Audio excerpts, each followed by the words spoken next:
What's going on? I'm gonna wait till people get in here before I start talking. But for those who replay and watch the live over again, you can watch the live stream on my channel. I ain't gonna just sit here and be silent for y'all because I know when y'all replay it and watch it, you're gonna be looking at me just sitting here talking. But I'm gonna let y'all file on in here.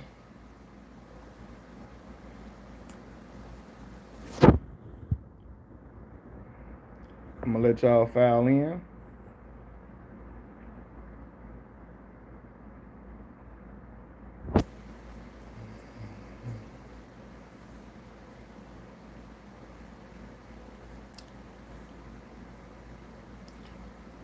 Wait, I'm gonna let y'all get on up in here. Today we gonna talk about what it was like for me to go to a historically black college and university, the music I discovered while being down south, and the friendships that I made while I was at a HBCU. I'm gonna talk about all those different things for y'all to hear. But I'm gonna wait till y'all come on in here, man. I'm waiting for y'all to file in. Hopefully, I get some new people that come in here that I ain't never talked to before. Because a lot of times I get new people to come in, which I appreciate. Getting new people, y'all hit the like button as you come on in here. Hit the like button as you come on in. I would definitely appreciate that if y'all do that for me. I would appreciate if y'all hit the like button for me. Good evening. I know it's late. Appreciate that. Appreciate that. I know it's 8 o'clock Central Time. Some of y'all is 9 o'clock. Some of y'all is 6 o'clock. But hit the like button as y'all come on in with me. I appreciate y'all for rocking with me this late in the day. I know it's late. I know a lot of y'all probably getting ready for bed. Need some advice. Got 10 bags. I don't know what to do with no yayo, brother. But you in Florida. And I heard that yayo moves cleanly in Florida. Without question. Good evening, Leslie Barber. What's going on, bro? Is it Leslie Barber? You a guy, right? I hope I don't want to misgender anybody. But I always see Leslie Barber always coming in the comment section talking. What's going on? Yo, yo.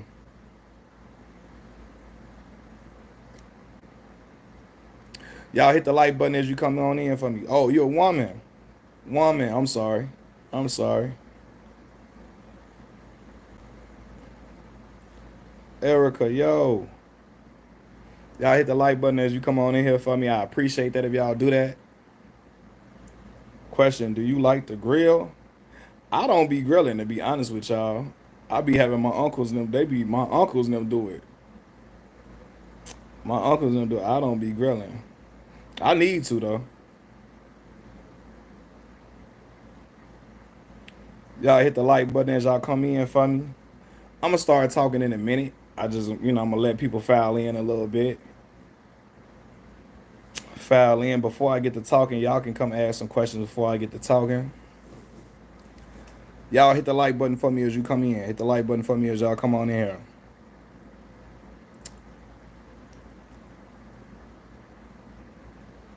Oh, she's an old woman. What?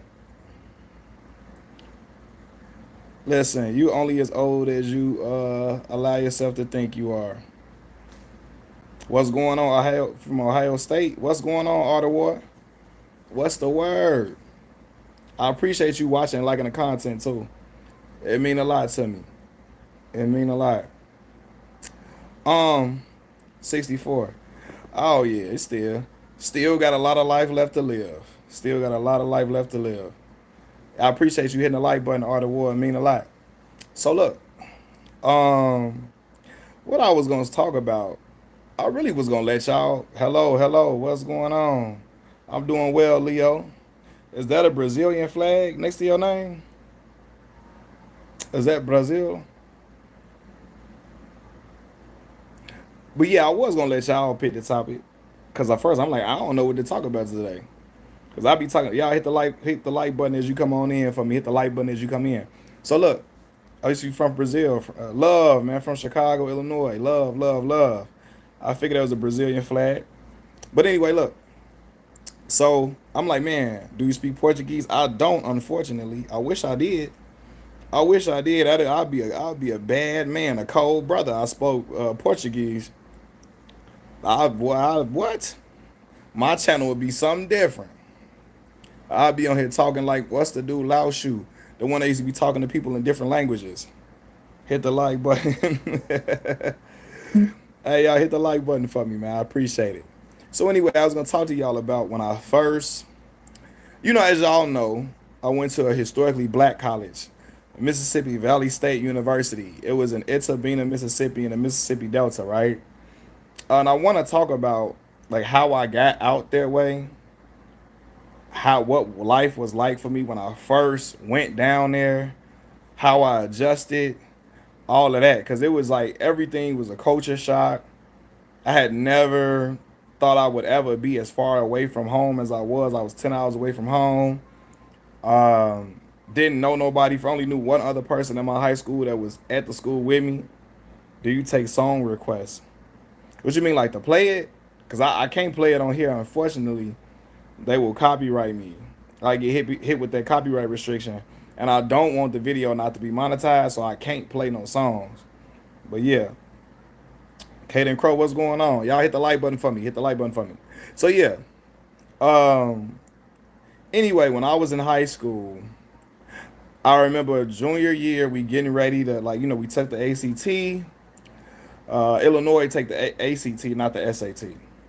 And I remember when he said song regret, right? He want me to sing. Yes, sir. Kappa Alpha Psi. Theta Mu chapter. You see the K on me. Weren't you the one that did a video on about meeting up with a little what? Now you just saying anything on here, TJ. You ain't never heard nothing like that. You hit the like button for me as y'all come in. Hit the like button for me. You seem like a cool guy. You deserve a like. I appreciate it. So look, when I was in college, I went to Morgan Park High School on the south side of Chicago, Illinois. They were like telling us, the importance of taking the ACT test and me getting a good score on it, right? What up, my love from the age? Hey, watch that N-word, brother. You feel me? I don't play that. I don't know what channel you use that on. Not over here. Not over here. From the age and community. You don't use that N-word over here. You got to take that over somewhere else. You got to watch that. Anyway. Yeah, I don't play that over here, Andrew. But anyway, hit the like button for me. This new generation. Yeah, I see. Yeah, I don't play that. Mm-mm. Yeah. Yeah, cute. I appreciate it. I appreciate that human nature. It's accepted globally. Okay. Go globally, get your head cracked. It ain't everybody talking about accepted globally. Okay. Okay. No, it ain't. You said that in Chicago, Illinois, around the wrong people. It's over with, brother. Believe that if you want to. You were up. You were there. No, you wasn't. You finna get put out, TJM. Yeah, it's not. Yeah, I don't know who lied to see. Supposed to be on here lying to y'all. This is what we finna talk the real. No, it's not globally accepted. Now I'm finna get in my bag. It's not globally accepted. It's not. I don't know who you been hanging around. Them new black folks you hang around that ain't globally accepted. So, but my English is good. I don't know what it means. Well, the N word really was a derogatory term used to belittle black folks during a time when black people were looked at as next to nothing in this world, right? In American society, that word was used to denigrate black people and make us seem like we were the scum at the bottom of people's shoe, like we were next to dirt. We weren't even looked at as human beings.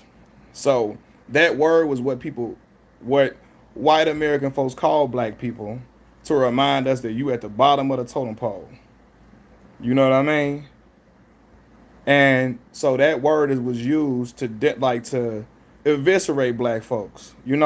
Black people turn Black Hawks, baby. That's right. Chicago, Illinois. So black people use the word amongst each other, flipped it around and use it as something endearing between us, between black people, from black man to black man, black woman to black woman. but it wasn't. Other races was it's still it's a racial slur used to denigrate black people. So yeah,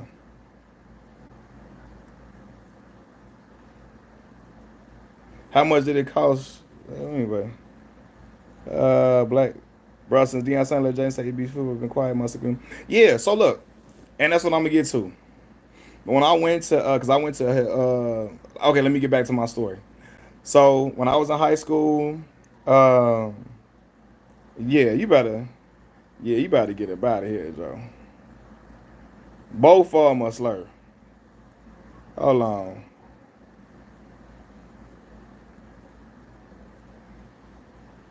Anyway, home neighborhood picked up TJ. Okay, I'm part black. Yeah, I heard you say you was part black, Caden. But anyway, sleeping. Oh yeah, he sleep. He sleep right now. He just went to sleep. That's why I hopped on live here with y'all. My son just went to sleep. Y'all she used to seeing my son run around. Um, Black from the waist down. That sound good. You sound that's from the waist. That sound good. Nice cap. Is it an Indian drawing? Yeah, it's a Native American. Blackhawk, Chicago Blackhawk symbol. And then you got all the years that the Blackhawks won the Stanley Cup, which is the trophy for the National Hockey League, right? So anyway, when I was in high school, they told us we had to take the ACT test. And they were telling us how important it was for us to get accepted and admitted into college, right? I think the highest you can get on the ACT is like a 36. My channel is about everything. I talk about sports, I talk about life advice, entertainment news, everything. So anyway, they was telling us, you got to get a good score on the ACT to get accepted into college. We had ACT prep classes in high school. So I take the ACT. At the time I'm in school, I'm in all honors class in high school. I'm all in all honors, and then I had some advanced placement classes that you could use for a college credit as well. So I'm taking all of these courses and all of that. And so then one day they take us to this HBCU fair at UIC, University of Illinois at Chicago, on the west side of Chicago. Take us to UIC. And so they have an HBCU fair. HBCU is a historically black college and university. Now that does not mean that only black people can go to the school, but these universities were created because black people were not allowed to go to the predominantly white institutions initially in America, right? So they created these HBCUs. So at the HBCU fair, they had all the big HBCUs. They had uh, Howard University, Hampton, Grambling, Jackson State. Uh, my father and my father, my auntie, and my grandmother's family all went to Alcorn State University. Alcorn State, right? Right. Jim Crow laws. It's just why black people could not initially go to colleges with white people. That's why they had to make historically black colleges and universities for black students to go to. Right. I'm gonna tell you what my degree in 1 minute. I got my degree is in mass communication. I got a bachelor's degree in mass communication and a master's degree in mass communication. Right. You went to North Carolina Central. Shout out. A few people from my high school went to Central, right? But anyway, so I go to this HBCU fair. They accepting you on site with your transcript, with your ACT score, and your grade point average. Now I had uh, uh, a weighted GPA. That's when they like boost your GPA when you take honors classes and AP classes. Weighted, my GPA was like a 4.5. Right, bro? What are you talking about? Weighted, my GPA was like a 4.5. Unweighted, it was like a 3.7, something along those lines, right? And so I'm getting accepted on site admission at all these different schools: Jackson State, Texas Southern, Howard, Hampton, Alcorn State, etc. I'm getting ready to leave that day. I'm getting because the school was like, yo, it's because my school took us down there to go to the HBCU fair, took us to the west side of Chicago. Morgan Park High School took us out there. As it's time for me to leave, like the representatives at Mississippi Valley State University table say, hey, what's your ACT score? I got a 24 on the ACT and a 4.5 GPA. They said, like, what's your GPA? It was like a 3.7 unweighted, 3.7. He said, hurry up, fill this out, hurry up, fill this out. Come back tonight, you'll hear your scholarship offer. Tonight we're doing scholarship presentations, right? So I said, okay, cool. All right, man. I've never heard of Mississippi Valley State University, even though what some consider the greatest football player ever went to Mississippi Valley State University, Jerry Rice. Y'all hit the like button as y'all come in here. Hit the like button for me as y'all come in, right? I appreciate it if y'all do. But I've never heard of Mississippi Valley State, right? I'm reluctantly filling it out. I really don't want to even fill it out because I never heard of this school. So I fill it out. I come back later on that night. When I come back, I find out they've awarded me a full academic scholarship to college, room and board, all that paid for. You know what I'm saying? So when I find this out, my mama look at me like, "That's where you going? You got a full ride? You can't beat that, right?" So hold on. Is it possible to rent a small apartment in LA? I don't know about New York. I never lived there, but I heard New York is very expensive.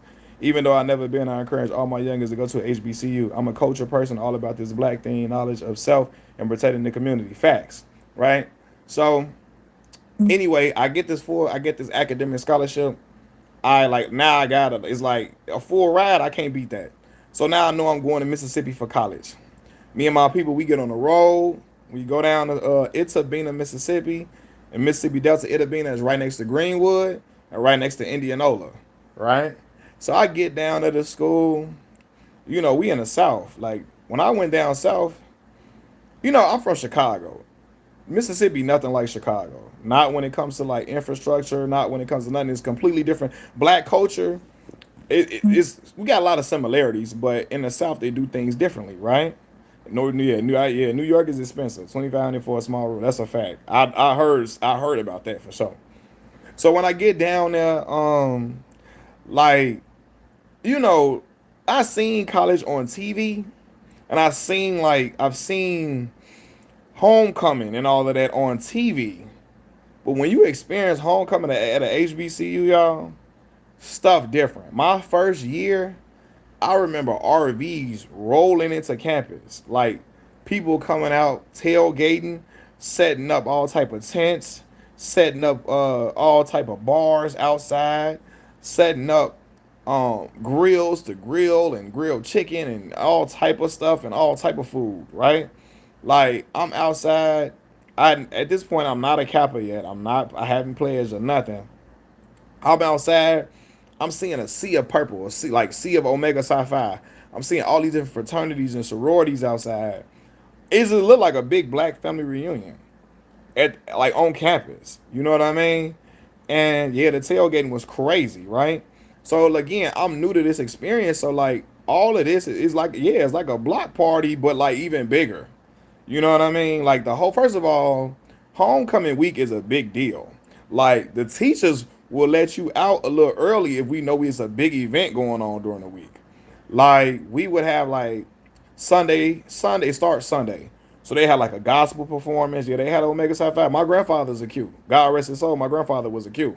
I play as Kappa though. He knew I was going to Kappa way already. You know what I'm saying? But anyway, I hope it's still around too. And yeah, I'm sure it will be. I'm sure it will be. The ruler's back. I'm sure it will be. So anticipation for a homecoming week is crazy. I'm a freshman. I had never experienced homecoming week. First off, they do Sunday. They have like a little gospel show for you. Monday we do like a little talent show on campus. Tuesday we do like a comedy show. We had Ray Lapowski come. Bruce came to our campus. Carlos Miller, Chico Bean came to the campus. We had what's my man name? J. Anthony Brown came to campus. We had all these like these dope comedians, coming to make us laugh. We did what else we had? We had the step show. So now I'm seeing fraternity step and all that. I'm losing my man. I ain't never seen this for real. Like this is like a new experience for me. I'm only 18 years old.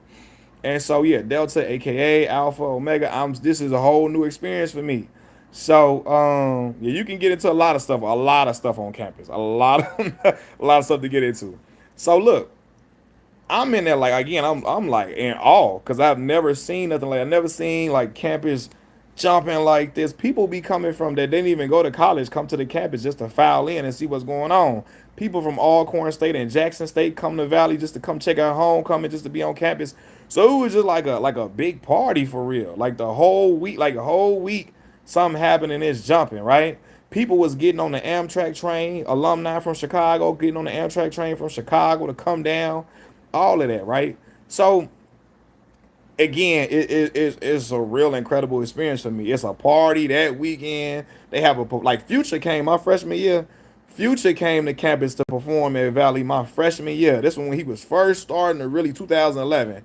He was first starting to really bubble for real. He wasn't as big as he became, but he was on the verge. And Future came in there, and it was crazy. Small YouTuber, Realogy. What's going on, Realogy? I appreciate you, man. My channel small too, man, but I appreciate you.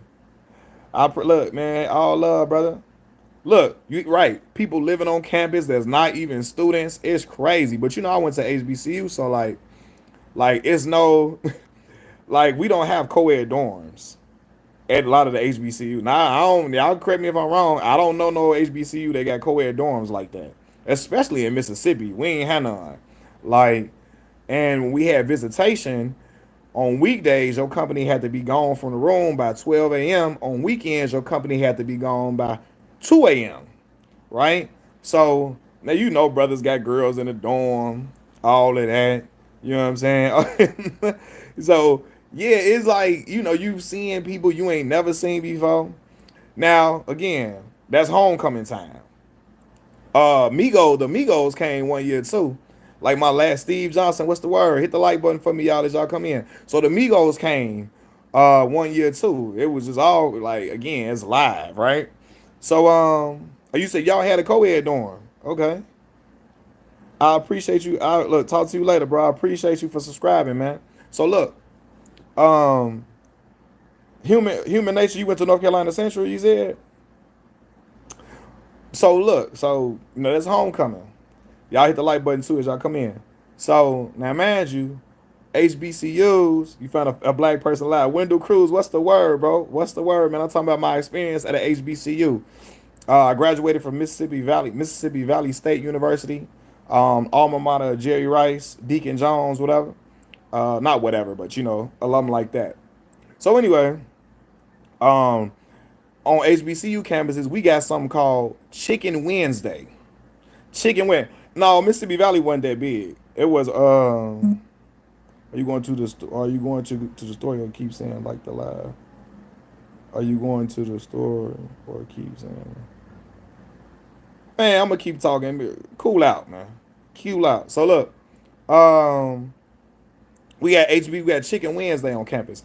Every Wednesday we got fried chicken, greens, macaroni, cornbread. You got sweet potatoes every Wednesday for lunch. Every Friday we had Fish Friday, fried fish. You got rice. You got corn on the cob, all that every single Friday, right? So for me, I'm like, dang, you can go in the line for Chicken Wednesday out the door. People that don't even never come eating the cab on Wednesday, they in there immediately. The teachers was in there lining up for the chicken on Chicken Wednesday. And on Chicken Wednesday, you have to get fresh because the girl that you might like, the fine girl that you might been looking at all week or been looking at you seen on campus, if you ain't seen her in a few weeks or a week or two, she gonna be in there on Chicken Wednesday, right? So you gotta be fresh. You gotta be clean. You gotta be clean. Like I would and at Mississippi Valley, we had a barber in the student union. My dog Big Hamp will cut your hair for $10. $10. Now if you wanted to jump the line for a priority cut, it was 25. But you getting your hair cut for $10 on campus, right? Big Hamp in there cutting everybody up. I make sure I get my little haircut. Now Mississippi didn't have a lot of there wasn't no shopping stores like that around where I was at. So I would do my shopping online from like H&M, Forever 21, certain stores like that. And then sometime when I went home, I would do my shopping too. So when I come in the cafeteria on Wednesday, I look like Will Smith. I don't think I look like Will. Miss A will tell you I look like Flex from 101. So look, on Wednesday, I'm coming to the cafeteria, haircut. I got a new fit on. What? You in there, you trying to look like a superstar on Chicken Wednesday because you don't know who you finna see up in here, right? So we in there, we all in there again. The cafeteria packed the whole time we up in there, right? So that's something I got used to and enjoyed. The Chicken Wednesday, um, the football games was like, again, I watched Drumline before, so I get, but I never experienced the HBCU culture around the band. The band is serious at HBCUs. It's not a game. They got the fifth quarter where they perform after the game. The bands battle against each other after the game. People come to the football games a lot to see what the band gonna do. Jackson State got the Sonic Boom of the South. You got the Human Jukebox for Southern University. Mississippi Valley got the Mean Green Marching Machine. FAMU got the Marching 100. You know what I mean? All of that, right? So, who is Flex? You never seen? You gotta watch the show One on One. Look it up. His name is Flex Alexander. He played a character named Flex Washington on One with Kyla Pratt. Look up Flex. Gotta look him up right now. So look, dang, what was I saying? I didn't lost my train of thought for real, for real. Oh yeah, but the band. So when I first my freshman year, my roommate was in the band. He was from Detroit. I'm from Chicago. He went to Cass Tech High School in Detroit. And like I would see him with the band all day long. I'm talking about like he'll be gone from the room. He always with a band member. Like the band, they would pledge into their sections. It was that real. And he became KK Psy.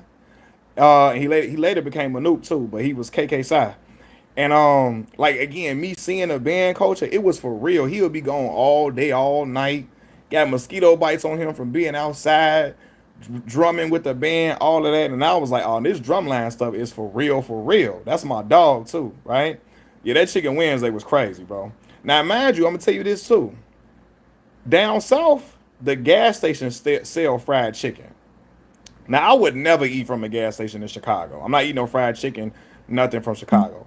Down south, this was black women in the gas stations cooking fried chicken, macaroni and cheese, mashed potatoes and gravy, okra, chicken on a stick at double quick gas station. For real, right? So when I'm in there, I'm like, bro, what? This is crazy. And the chicken was amazing. I'm talking about fire. Fire. I'm talking about look like Morgan Freeman. I don't look like no Morgan Freeman. He wilding. So anyway, so yeah, so I'm in there and I'm like, damn, like, no, it has a meaning. You know, my son is autistic, so I had the puzzle piece for my son. So it got a meaning, bro. It definitely got a meaning, man. It's for my son. My son is autistic.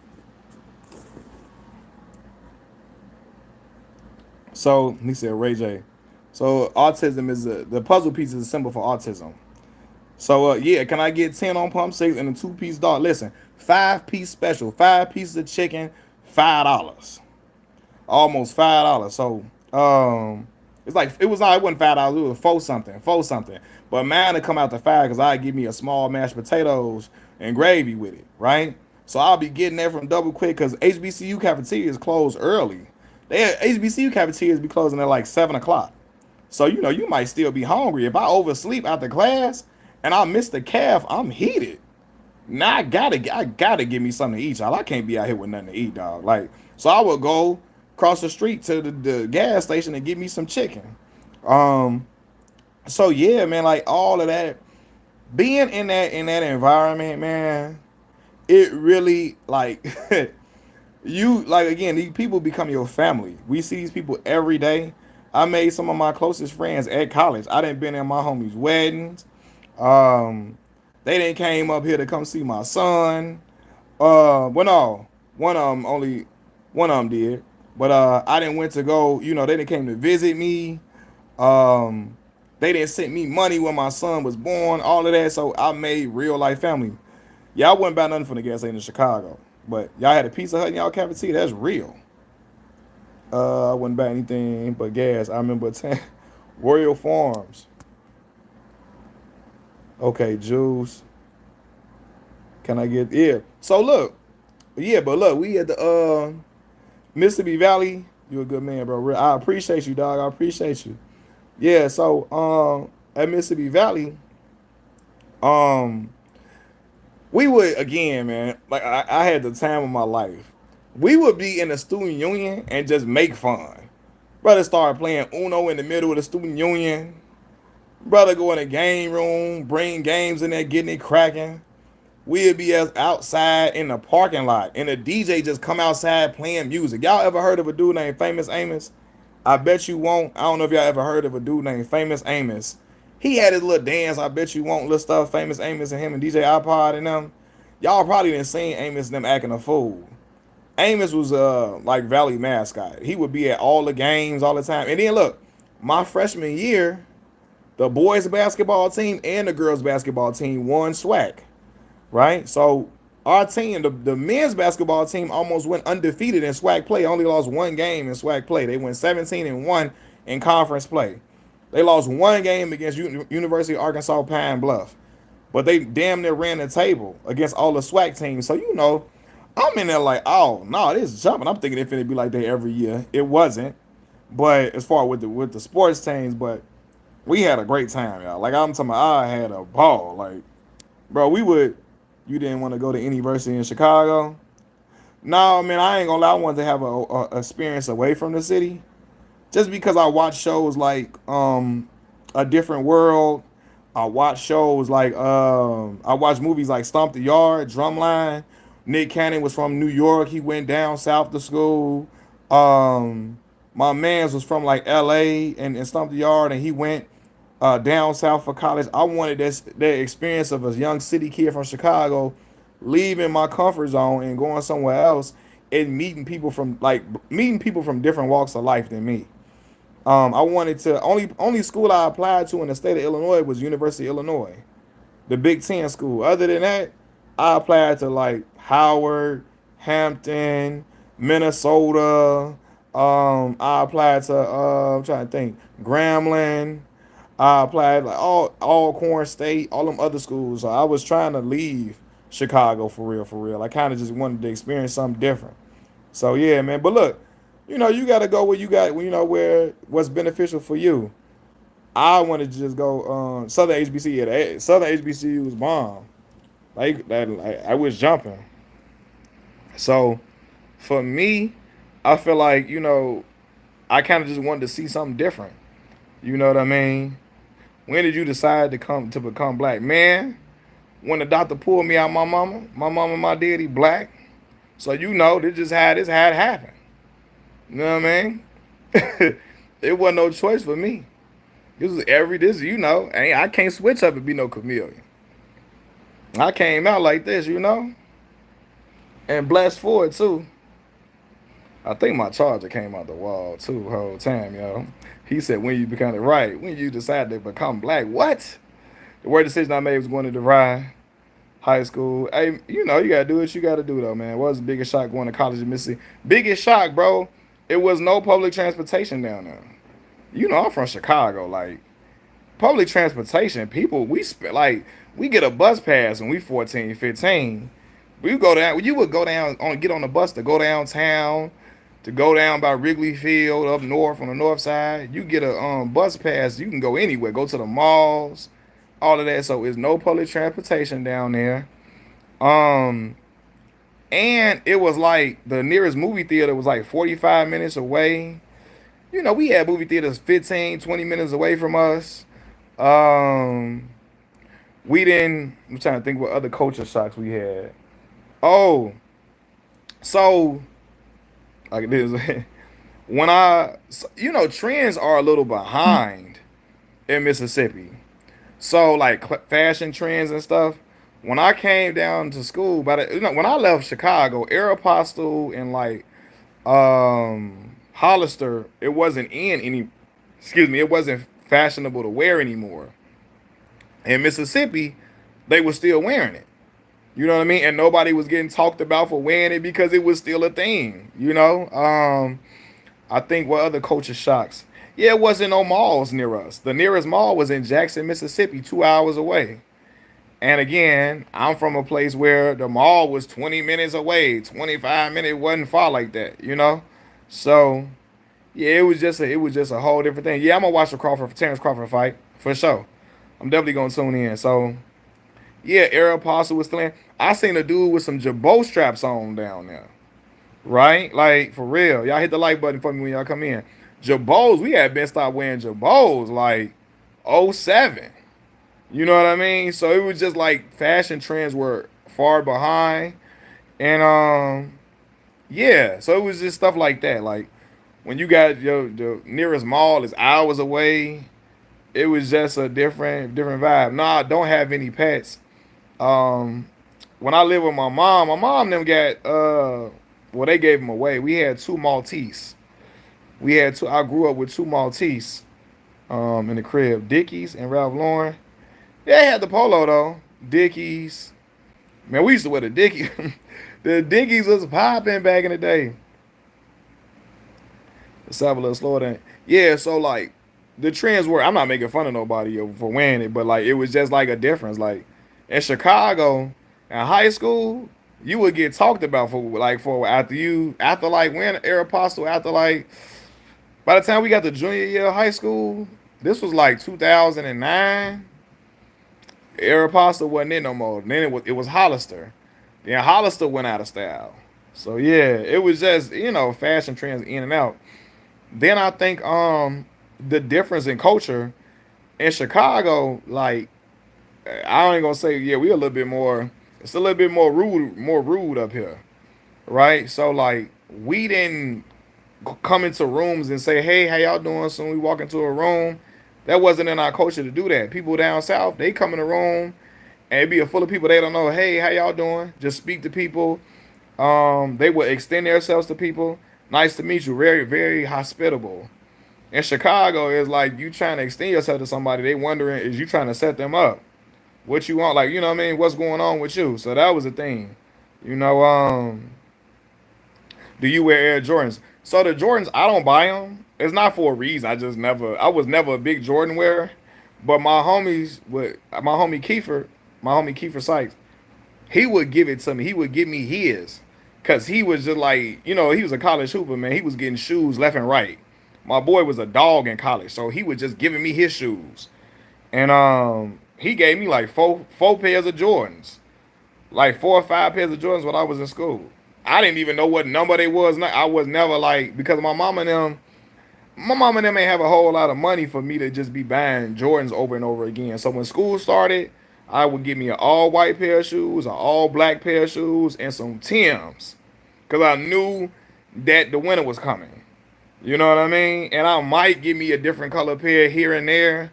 But I always had an all white pair of Air Force Ones, a all black shoe, like some Air Max or something like that.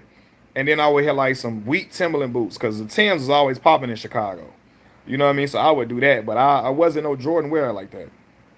But anyway, man, yeah. So when I was in college, like yeah, so it was just like them type of things was the difference between Chicago and Mississippi. The airport was far. When I was going back home, I never got on a plane when I was in Mississippi to go home. I would get on the Amtrak train on a 13-hour train ride from Mississippi to Chicago.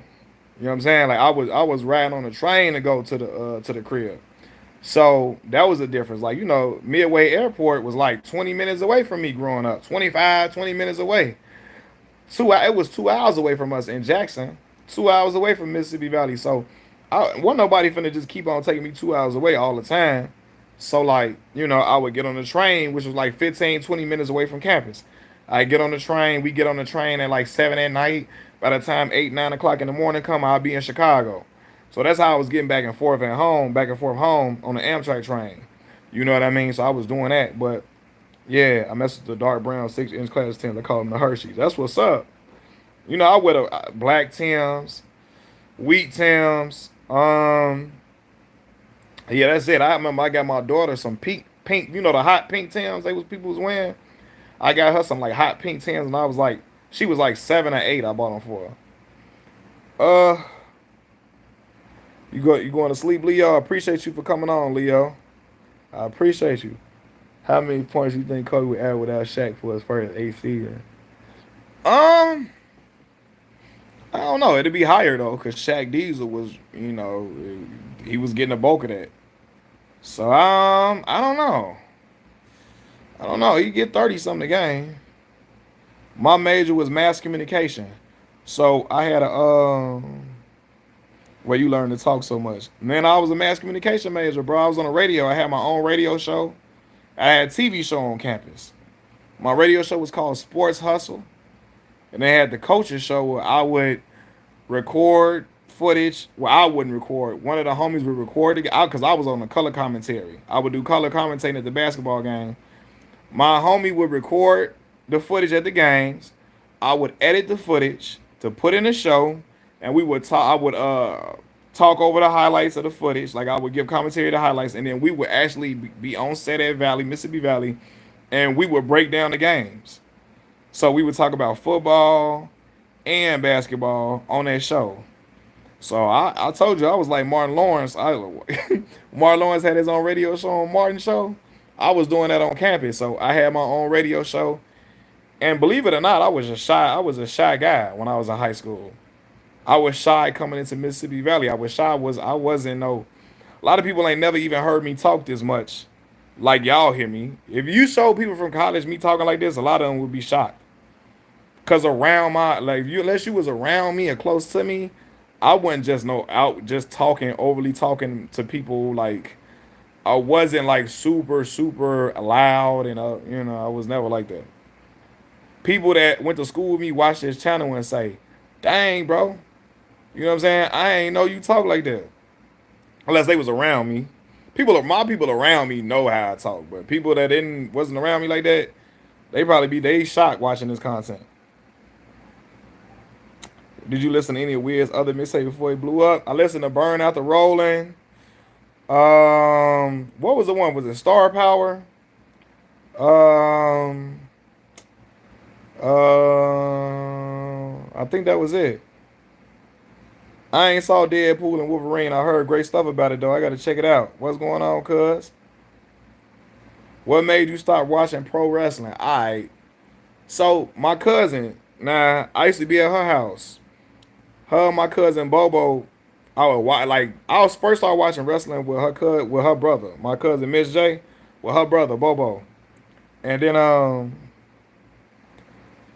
why the hat inside the house? Going bald, it's okay. No, I got a bad hair day. You see all this on my head? You feel me? That's what it is. I need to get my hair cut. That's why it's on inside the crib. That's why it's on, Lucas. You feel me? So anyway, my cousin Bobo put me on wrestling. And then what happened was I was a big fan of The Rock. Once The Rock started leaving, Stone Cold left. It like for me, that was the end of like my childhood starting to diminish for me. You know what I'm saying? Like I was like, dang, like now my start like flight school. Flight school. I did listen to flight school, Kid Car. Flight school. Flight school. That's what it was. Flight school. So I did listen to that Wiz Khalifa. But yeah, when The Rock and Stone Cold started leaving, riding with Chase. What's the word, bro? I know it's been a while. Once The Rock and Stone Cold left, I feel like damn, it's time for me to go.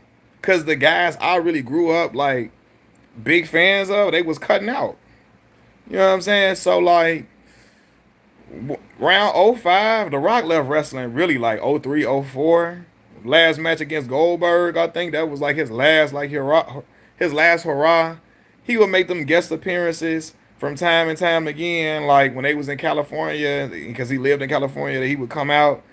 But once he stopped being a regular, um, I was like, I'm done. You look sweet, bro. Brother, stop playing with me. I'll blast your mama spinal cord out of place, brother. Ask about me. It gets vicious over here. Don't play like that, though. Playing until you look sweet. Yeah. Your mama and your girl, I blast their spinal cord out of place. Don't play like that. Roman Rogers.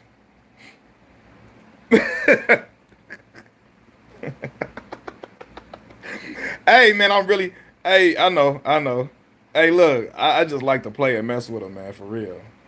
I like to play and mess with them. I'm really vicious with it. I be trying to be cool, though. But, hey. Word to the wise, brother. Word to the wise. I just gotta let them know. But anyway, so yeah, once they cut out, bro, it was like, man, it kind of lost the luster. It's lost its luster for me. And I'm gonna tell you this something personal. So Shot Town all day for sure. You know, my brother was murdered in 2004. My brother helped me get into wrestling too.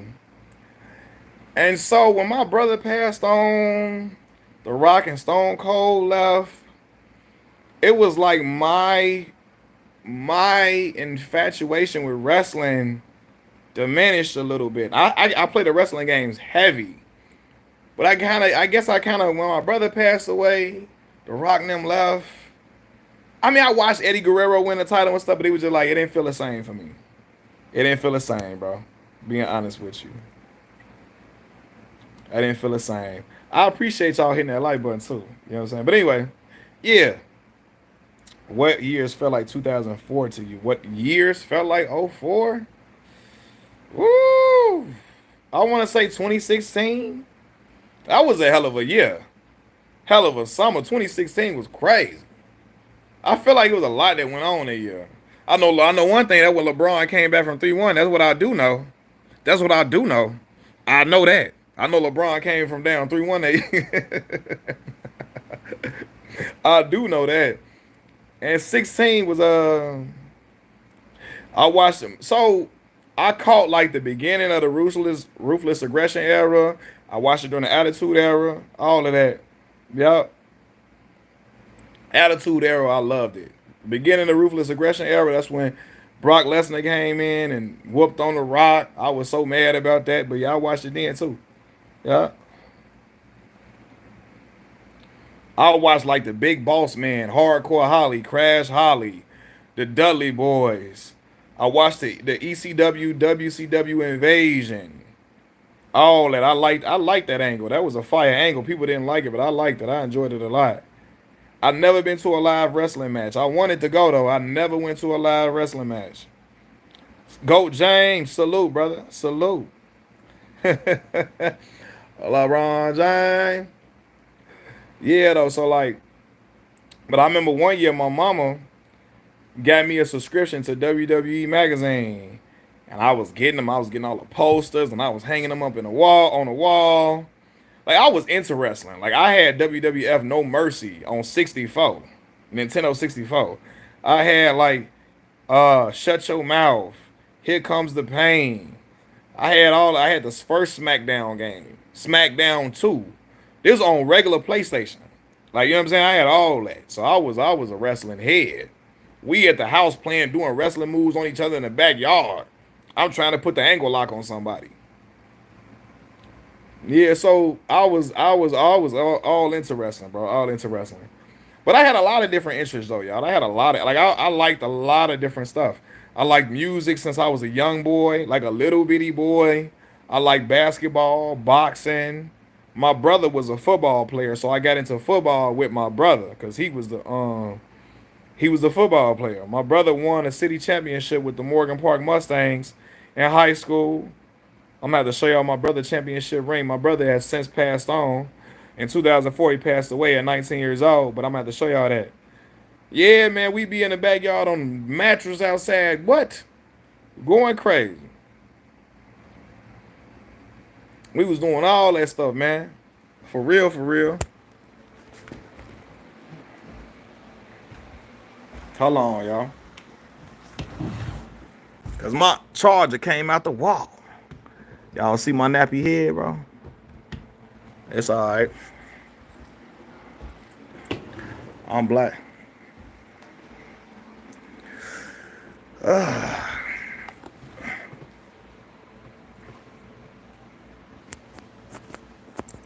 Well, we get. You say I should get braids, man. I don't know, man. I don't know. I don't know how I look with braids, man. I might look crazy. I don't know. You know, my mama did when I was little. My mama wouldn't allow me to grow my hair out, so I kept a low fade all throughout school because she didn't want me to get like she didn't want me to get stereotyped and bunched into groups because this is around the time when Allen Iverson was out and everybody wanted braids. So my mama would always have me with a low haircut so I wouldn't be profiled and stuff. You know what I'm saying? Because, we lived in neighborhoods, we lived in hoods. So police profiling little boys and all of that. She kept me with a low cut. My dad, my father, too. My father ain't want me with no hair on my head either, but my brother had braids and stuff, though. Who did you think would be in the SWAT championship this year? Where do you see Valley in the ranking? Man, I don't know, man. Valley doesn't have an emphasis on on athletics, man. To be honest with you, Hakeem, my man's Hakeem, just left the Valley to go back to Jackson State in a lower position. He was the athletic director, but I don't think Valley has a focus on athletics the way I want them to. So I don't know how Valley gonna do, man. I want them to do the best. I want to wish the best for them, but they don't seem to have an emphasis on athletics. It's like more on education right now. Which, I'm not mad at that, but I do want to talk smack in athletics with everybody else in the swag. But right now, that don't seem to be where they focus lie.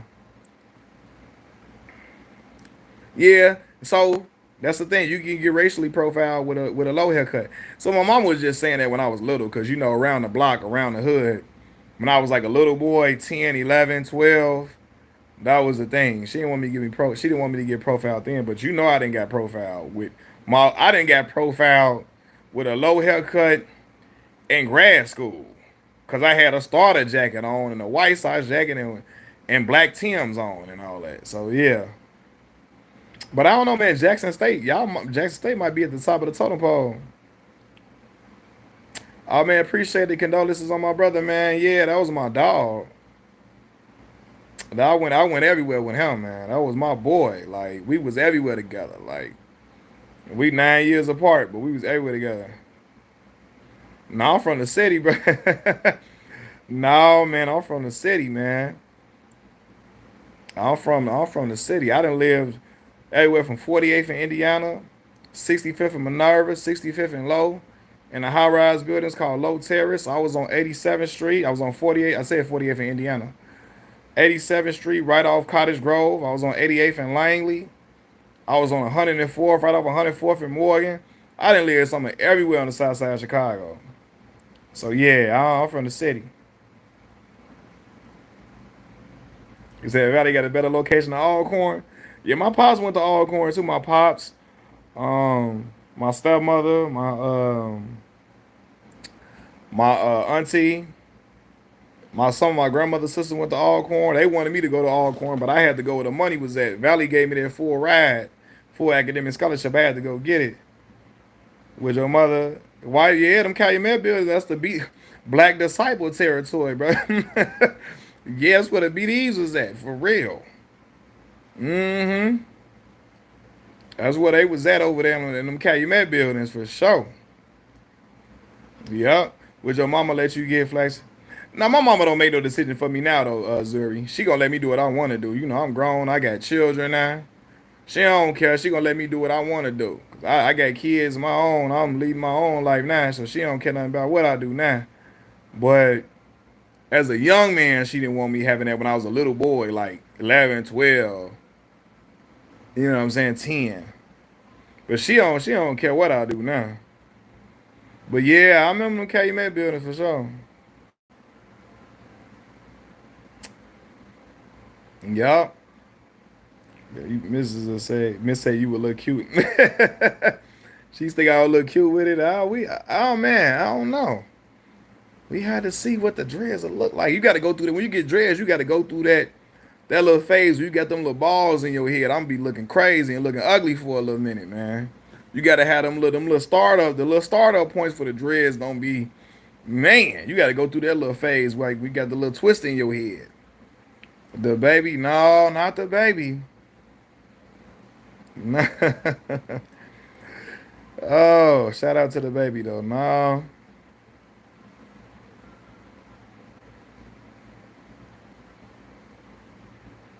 not the baby.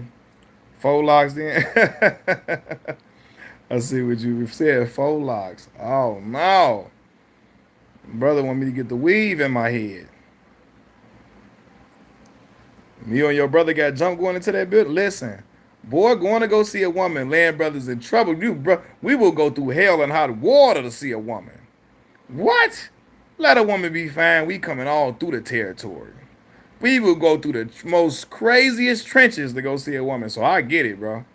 I get it. We will go through all type of neighborhoods to go see that woman. Like my daughter mama lived in she didn't live over there, but her grandma lived in Ada Park, Black Disciple territory. I'm going over there with her, walking around, knowing I'm like, bro, I hope the wrong people don't see me over here. They see me walking with this girl, get mad, all of that. You know what I mean? Nothing ever happened, but yeah. Do you think Tyler Perry would stop making Tubi quality movies? That Divorce in a Black movie was pure comedy.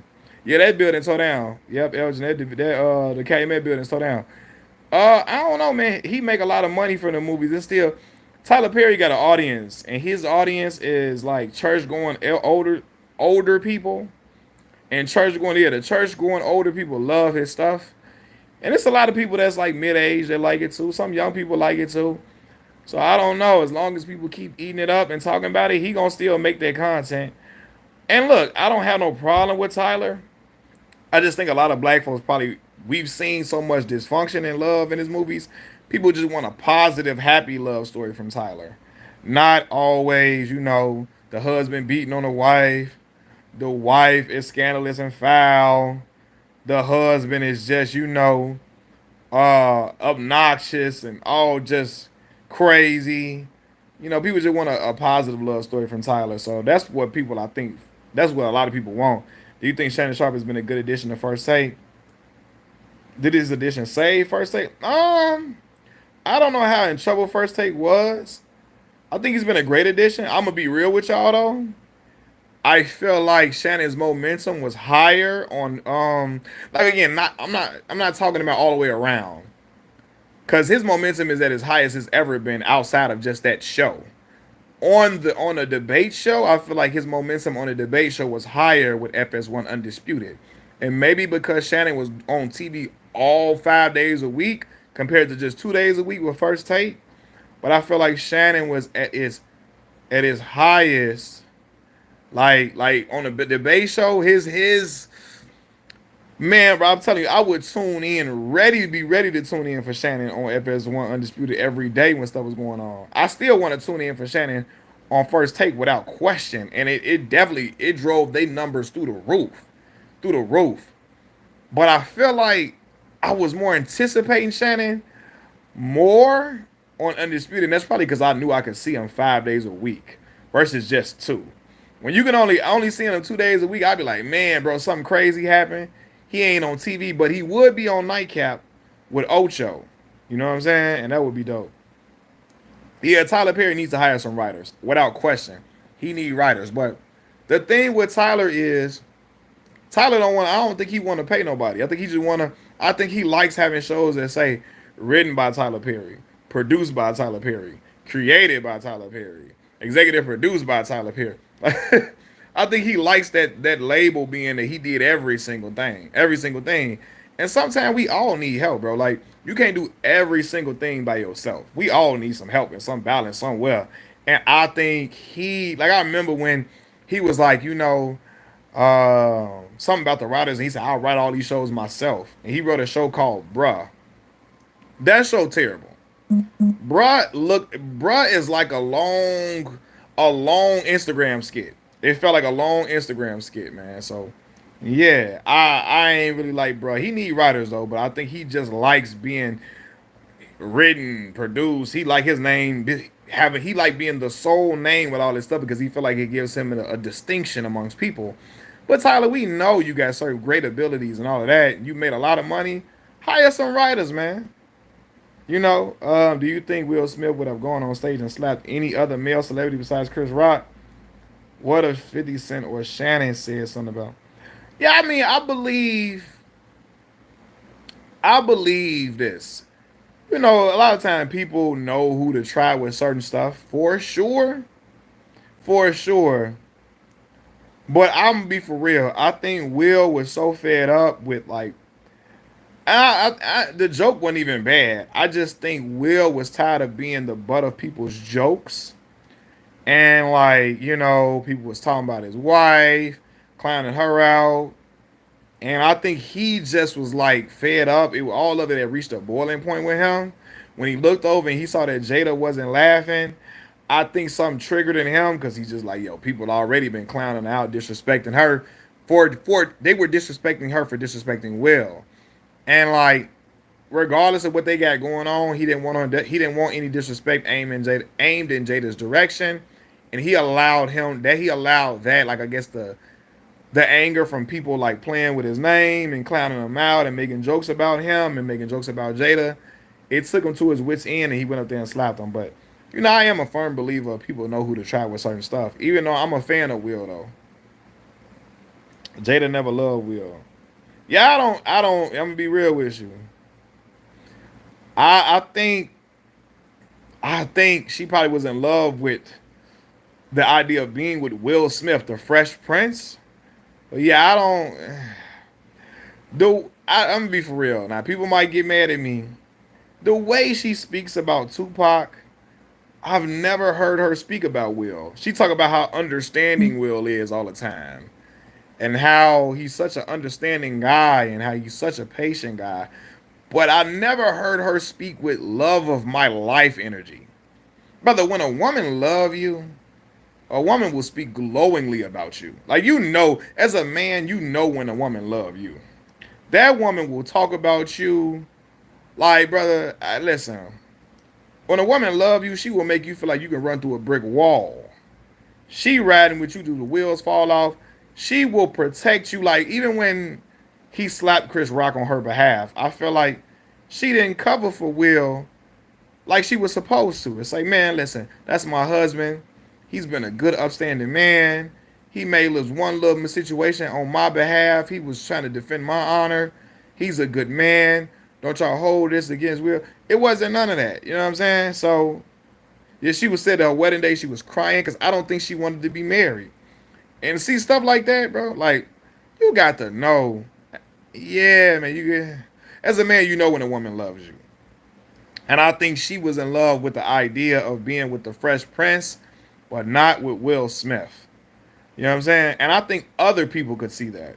That's why Garcelle Bouvet, that played Fancy on the Jamie Foxx show, I remember before it was discovered that Jada was in an entanglement with August Alsina, before we all knew that, I remember Garcelle Bouvet told Will Smith happy birthday on Instagram. And the picture that she chose to tell Will Smith happy birthday was a picture of them kissing on the set of the movie Wild Wild West. Like, during the movie, she took a picture. She showed a picture of them kissing during in that film, and people looking like, hey, they looking like, hey, Garcia, why would you choose this picture of a married man? Yeah, y'all kissed in the movie, but why would you choose this picture to tell this man happy birthday? It's because I think she knew that they marriage was on the rocks, so she didn't have a certain respect for Will. You know what I'm saying? Jaden, what's going on, man? Do celebrities have to date and marry other celebrities? Why can't they date regular people? I would be a celebrity dating a regular woman. I think sometimes they date celebrities because they feel like celebrities are the only other people that knows what it's like to have their schedule, to have their demanding schedule, to have all these demands placed on them. They the only people that understand a certain lifestyle that they had. So they date celebrities. But I'm with you. I would date a regular person versus dating a celebrity if I was one of them individuals. This just me being honest. That's just me. Will Smith would slap Tupac if he was here. Man, Will Smith admitted to being jealous because I remember Charlamagne asked him, "Were you ever jealous of the relationship that Jada had, the reverence that she had for Pac?" And he said, "Yeah." He said, "Yeah, I ain't gonna lie." He said, "Yeah." I don't remember the exact answer, but it wasn't like he wanted to do nothing to Pac. It was just like, man, he saw how much admiration Jada had for him. You know what I'm saying? I don't think he would have slapped Pac though. If I was a real celebrity, I would absolutely still date regular people, especially as fine as a woman I saw working at Dollar Tree the other day. Yeah. To be honest, Will Smith is bigger than Pac. Yeah, Pac Will lived longer than Pac, and so Will became this international superstar, movie star. But Pac is highly revered by a lot of people. But Will lived long enough to be a iconic movie star. What's the movie that y'all think took Will to new heights? Was it Independence Day? What movie, Men in Black? What movie took Will to upper echelon of Hollywood? What movie was that? What's your thoughts on Jalen Brown not being able to play on your side? You think Bad Boys did it for him? When was Bad Boys first came out? 95, 96? When the first Bad Boy movie came out? Your thoughts on Jalen Brown? So, I made a video about it earlier. I think it had everything to do with the fact that Jalen Brown criticized, I think Nike sponsors Team USA. Jalen Brown criticized Nike for dropping Kyrie Irving. He also covers up the Nike swoosh when he wears the Kobe Bryant shoes. He covers up the swoosh with images of like Kobe Bryant, with images of black leaders on his shoe. He doesn't show the swoosh. I think they saw him criticize Nike for dropping Kyrie, and they saw him covering up the swoosh, and they like, yo, we don't want him. We don't want to sponsor. We don't want to sponsor a team. We don't want to sponsor a team that has Jalen Brown on it. And I think the NBA made the executive decision, well, we ain't gonna have Jalen Brown on this team. Also, Jalen Brown stands with Palestine. He wore a free Gaza ban on. And these are like world issues. And I think that I don't know if putting him on the Olympic team would it hurt like the United States deals with certain not the United States, the NBA's deal with certain corporations. I don't know, but I do feel like he was purposely kept off of that team for those specific reasons. Tupac should have took. No movie did it. Made him a huge box office newcomer though. Okay, Independence Day made him a huge box office newcomer though. Okay, Independence Day. I don't think Tupac was offered a role in the movie Independence Day. Yeah, I don't think so. But I think we naturally have a soft spot for stars that young. People that die young, man, in general. When people die, I think it kind of propels their legend at times. Now, Pac was already an icon when he was here, but when people pass away, man, it propels their legend. I always say when Jada Kids say, "Might find your man dead in the ocean, he'll be alright though." Dead rappers get better promotion. Is Tupac our Black Elvis? What you mean with all these like the Tupac sightings that they had, or you mean just like in stature? And I'm gonna ask y'all this: how big was Elvis Presley? I mean, the way people talk about him, he was like ginormous. Pac was a ginormous figure as well. But again, Pac passed away when I was like 3 years old. So when Pac was alive, was he as alluring? Was he as like magnetic? Was his star power as big as like a Elvis Presley? Yeah, Elvis did steal songs from black artists without question. Have you seen the hood movie Squeeze? Now I never seen Squeeze. I never seen that. Did you watch the Tupac movie? I heard so many bad things about it. I still haven't seen it. Yeah, I watched the Tupac movie with Demetrius Shipp. Yeah, it wasn't that good, but there was certain stuff in it, man. Like, I mean, he didn't sound like Pac. He looked like Demetrius Shipp looks like Pac a lot. He looks like Pac a lot.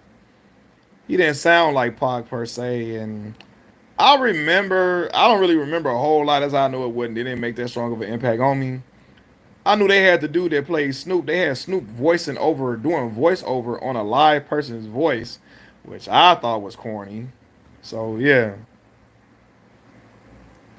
watch Squeeze, you would like it. Okay, Tupac was a huge star when he was alive. He had a great acting movie. Yeah, he did. Poetic Justice, Juice. You had Above the Rim. What's that other movie he did? What's the other one? Um, Elvis ripped his style off black performers. Yep. He did rip his style off black performance for sure, for sure. But yeah, I lean on y'all. Gridlock. Gridlock was the name of them. Gridlock. Yeah. So I lean on y'all expertise for like when Pac, cause like again, I was only 3 years old when Pac passed away. So I don't know about like how Pac was like. I hear about it, but I don't know for certain how Pac was received during the time he was alive. You know what I'm saying?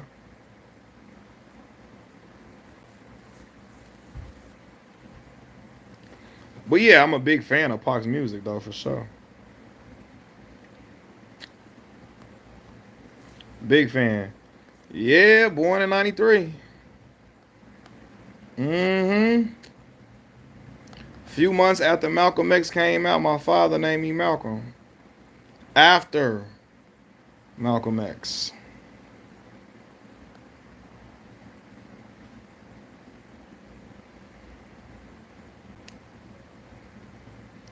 But later in his life, music became very dark. Yeah, yeah, he became dark. Death Row times, it became a lot darker, for sure. You born in '83? My brother was born in '84. My brother that passed away, he was born in '84.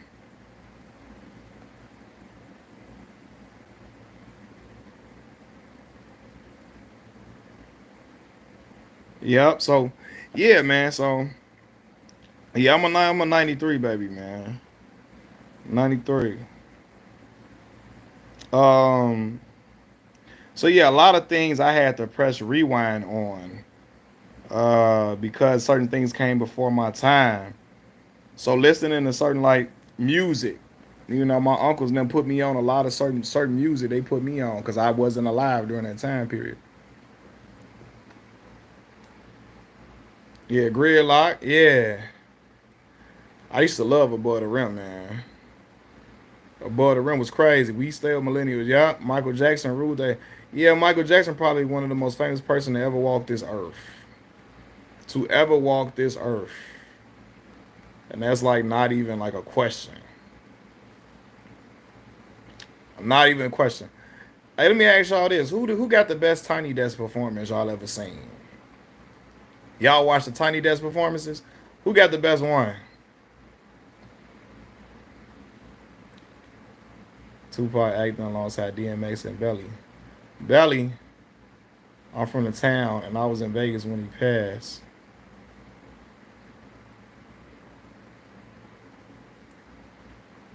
The town, what's that? Oakland? The town. Big Daddy Kane did Tiny Desk. I'm a pop culture fanatic. Got you. So look, y'all remember them shows that used to come on VH1? I love the '80s. I love the '70s. I love the '90s. Y'all remember that? It used to come on VH1. Y'all remember they used to always highlight stuff during time periods. I would be fascinated by them shows when I was younger. Cause I like again, me being young, it was certain stuff I didn't experience. She was no, she Tupac wasn't in Belly. She said, "Can you imagine Pac acting alongside, um, acting alongside Pac in Belly?" So yeah, I would watch them VH1 shows, and it would give me like a picture of what was going on in the time period during the '70s, '80s, and '90s. You know what I'm saying? Like my memory go back to like when Missy Elliott first dropped, stuff like that. DMX, them, like I remember my cousins and them and my brothers and them listening to that music. You know what I'm saying? Like my memories go back to Missy Elliott, Sock It To Me, Missy, Super Duper Fly, stuff like that. He said we ain't need Pac in that. Hey, he said we didn't need Pac in that. Nasir Jones. I remember I used to get I used to get my haircut. I used to get my haircut like Nas had it, and it was written on the cover. It was written he had that fade. I had that same fade. Best Tiny Desk Erica Badu. I ain't even watched Erica's. I gotta check it out. Missy Elliott came out in '97. Right. Okay. Yeah. So I remember like Super Duper Fly, Sock It To Me, stuff like that. 80s music was magical. Yeah. So, my pops had me listening to like Renee and Angela. You know, my pops had me listening to like, was Renee and Angela 80s? Was that 80s? Renee and Angela. Now 70s, Teddy Pendergrass was like 70s though. Teddy P. Brandy. That was when I remember Brandy had dropped that. I remember Brandy had sitting up in my room, sitting on top of the world. You know what I mean? Had me, my mama. I was listening to Mace.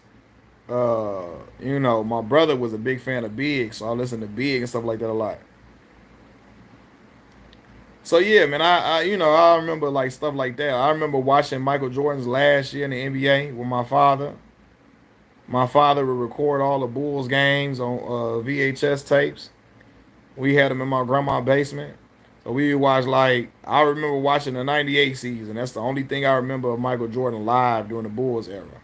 That last year. Yeah, Brandy now Moesha was cold. Nah. Yeah, that now your Brandy was huge. Huge. I remember when she was in I Know What You Did Last Summer. I told y'all I didn't know when people was dying on movies. I thought they died in real life. I almost cried when she died in I Know What You Did Last Summer. Thought she was dead I thought she was dead in real life. I almost cried. I remember when Aaliyah passed away. I was so hurt. I remember we was staying on 65th and Minerva. My mom when Aaliyah passed away. The 80s had the most diverse music. What was your favorite black TV sitcom? Woo! You finna go in a bag now, brother. You finna go in a bag. So look, you gonna make me go in a bag. So I'm gonna say this, y'all. Y'all know I'm 31, so like I didn't live through the actual magic of the Cosby Show. But watching the Cosby Show on Nick at Night, brother, uplifted my spirit, bro. Family Matters is my father's favorite show, black TV show. Family Matters. Now I love Family Matters too, though. But when I watch 2 weeks later, 9/11 did happen right after that. That's crazy. I forgot that it happened right after that. But anyway, watching the Cosby Show did something to me, bro. Because like I'm gonna tell y'all why. It was a black family on TV that wasn't worried about money issues. Their problems was not money related. And as a family that what money was an issue sometimes with us. It felt good to see black people not worrying about money and living good. Their problems was just stuff problems that they had within their household, with their family, with their friends. Now I loved Good Times. Good Times shot in Chicago. You know what I mean? Cabrini Green projects. Now them project buildings set up just like the Robert Taylor projects with my mama. My aunties, my grandfather come from the Robert Taylor projects in the south side of Chicago. 16-story project buildings lined up and down State Street. Well, front end on State Street, back end on Federal. You know what I mean? So that where my people come from, the Robert Taylor. So we used to go visit the Robert Taylors when my auntie would babysit us in the Robert Taylor building. So Good Times hit different. I knew they was in Chicago. Black family trying to make it. James Evans ain't take no mess. James Evans reminded me of my father.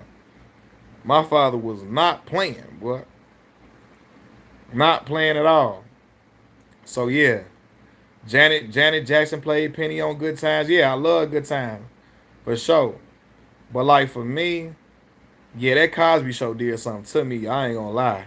Again, to see a black family not worry about finances, living good, two black professionals, an OBGYN, a lawyer, that was just something different for me to see, and I was enamored with it. You know what I mean? I love Good Times. One on one reminds me of me and my current, well, not current, because he only had Brianna. I got two children now. Like, I had my daughter when I was 18 years old.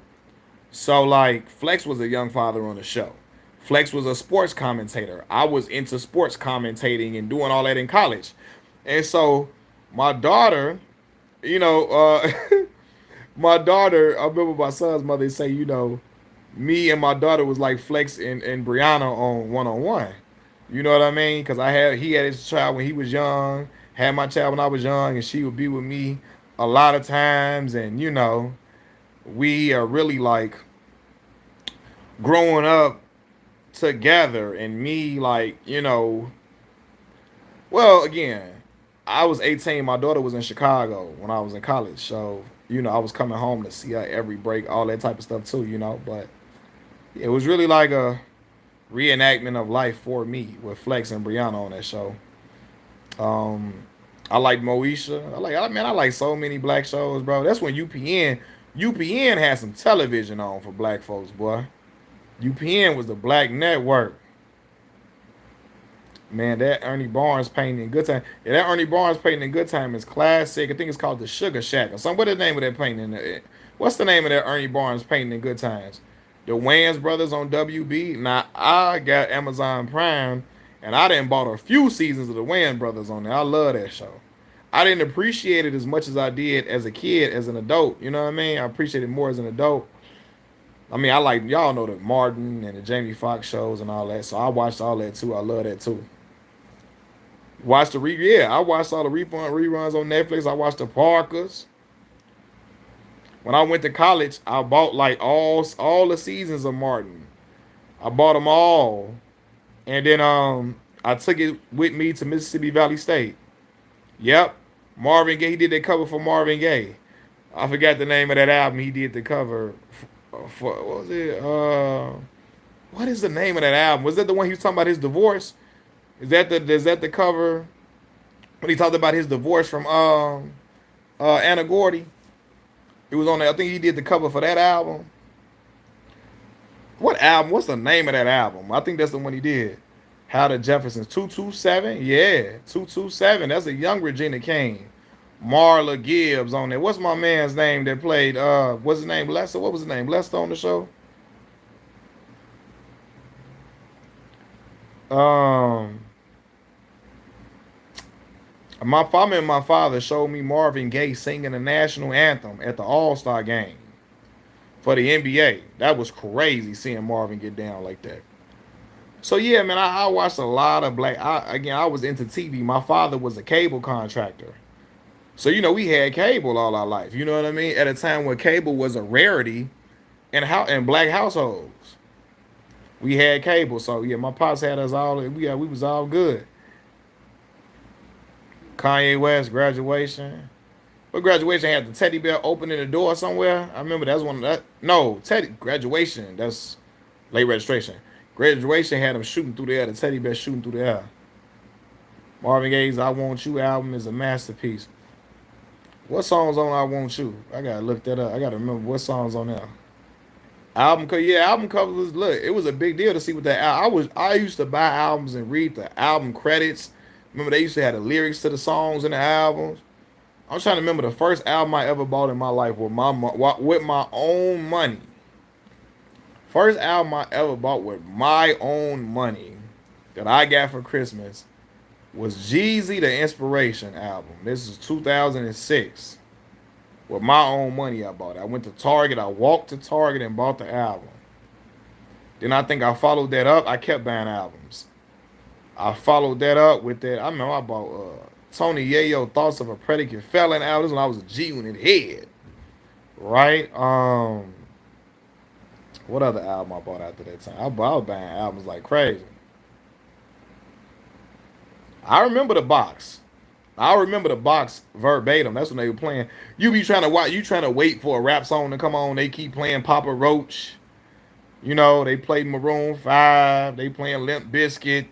They play Eminem.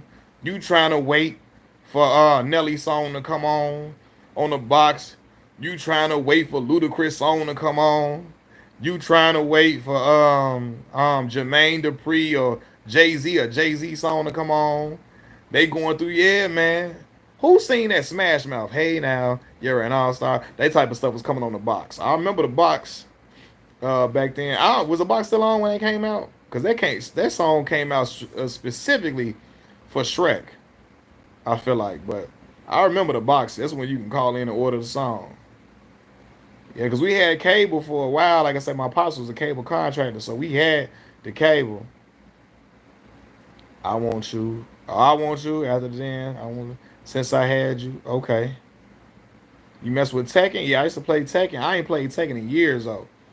I used to play, Eddie, playing with Eddie was the cheat code, bro. On Tekken, if you ain't know how to play, you play with Eddie or something. You get the winning on that mod. Yep, I was a Street Fighter head though. Marvel versus Capcom video games. And I was what you call it head too. What's the name head? Street Fighter head. You order Thuggish Ruggish Bone? It's the Thuggish Boy, Tasha killed the end of that song. We got what she said, we got crazy. No, we got lazy and crazy. We say, biz is in the house. No, wish is in the house. In flesh. And Tasha. Cleveland's definitely in the house. She was going crazy. What? And Tasha. That was the part. She went in on she went in on it. She floated on the end of that.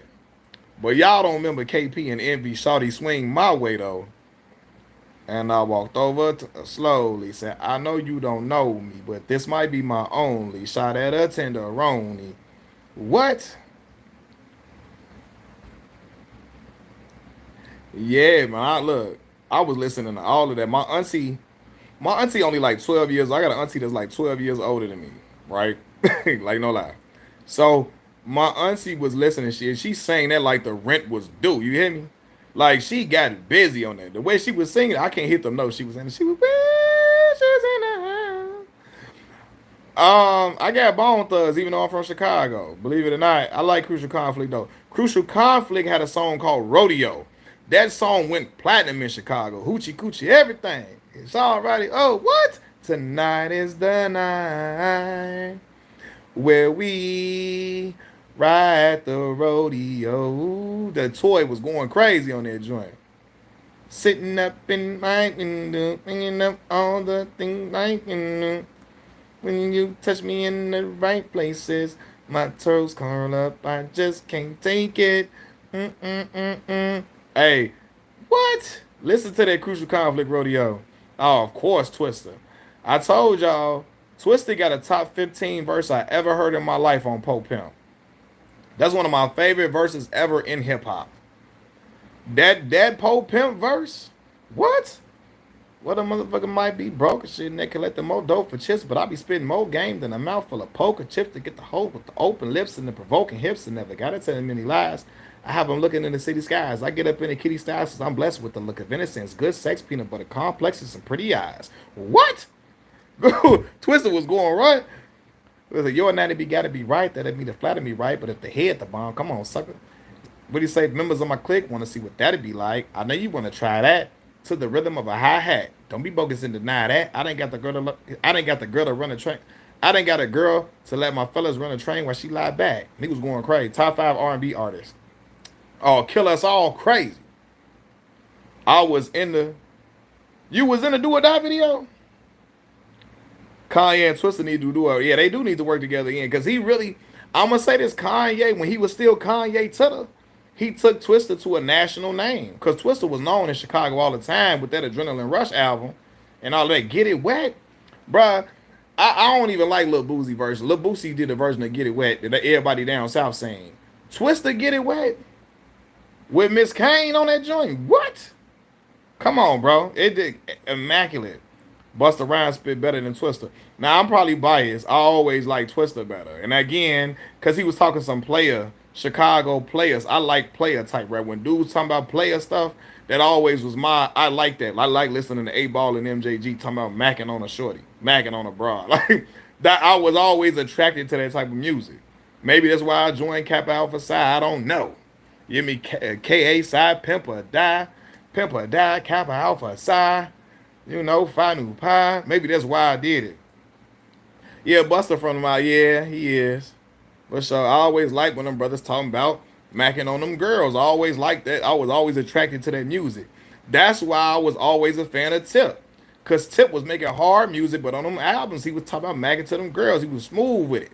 The delivery was cold. I remember the first time I heard Space Age Pimpin'. And when MJG opened that verse, I'll be obliged if you step outside because my ride is awaiting. Y'all, if y'all ain't never heard Space Age Pimpin' by 8 Ball and MJG, listen to that song. Why didn't Spliff Star? Look at Spliff Star. I know you didn't say Spliff Star is tip. Now, don't do that now. We ain't gonna do that now. Why didn't Common Sense work with Twister yet? Damn, did Common and Twister never work yet? They cool, though. They cool. I don't know. Overnight celebrity. Why don't we play something these hoes like? Dry whips, I know they like. Twister, you told them right. I can make you a celebrity overnight. Now that's on that Kamikaze album. That overnight celebrity with old girl Mary Ben Ari playing that violin, dog. Playing that violin. She.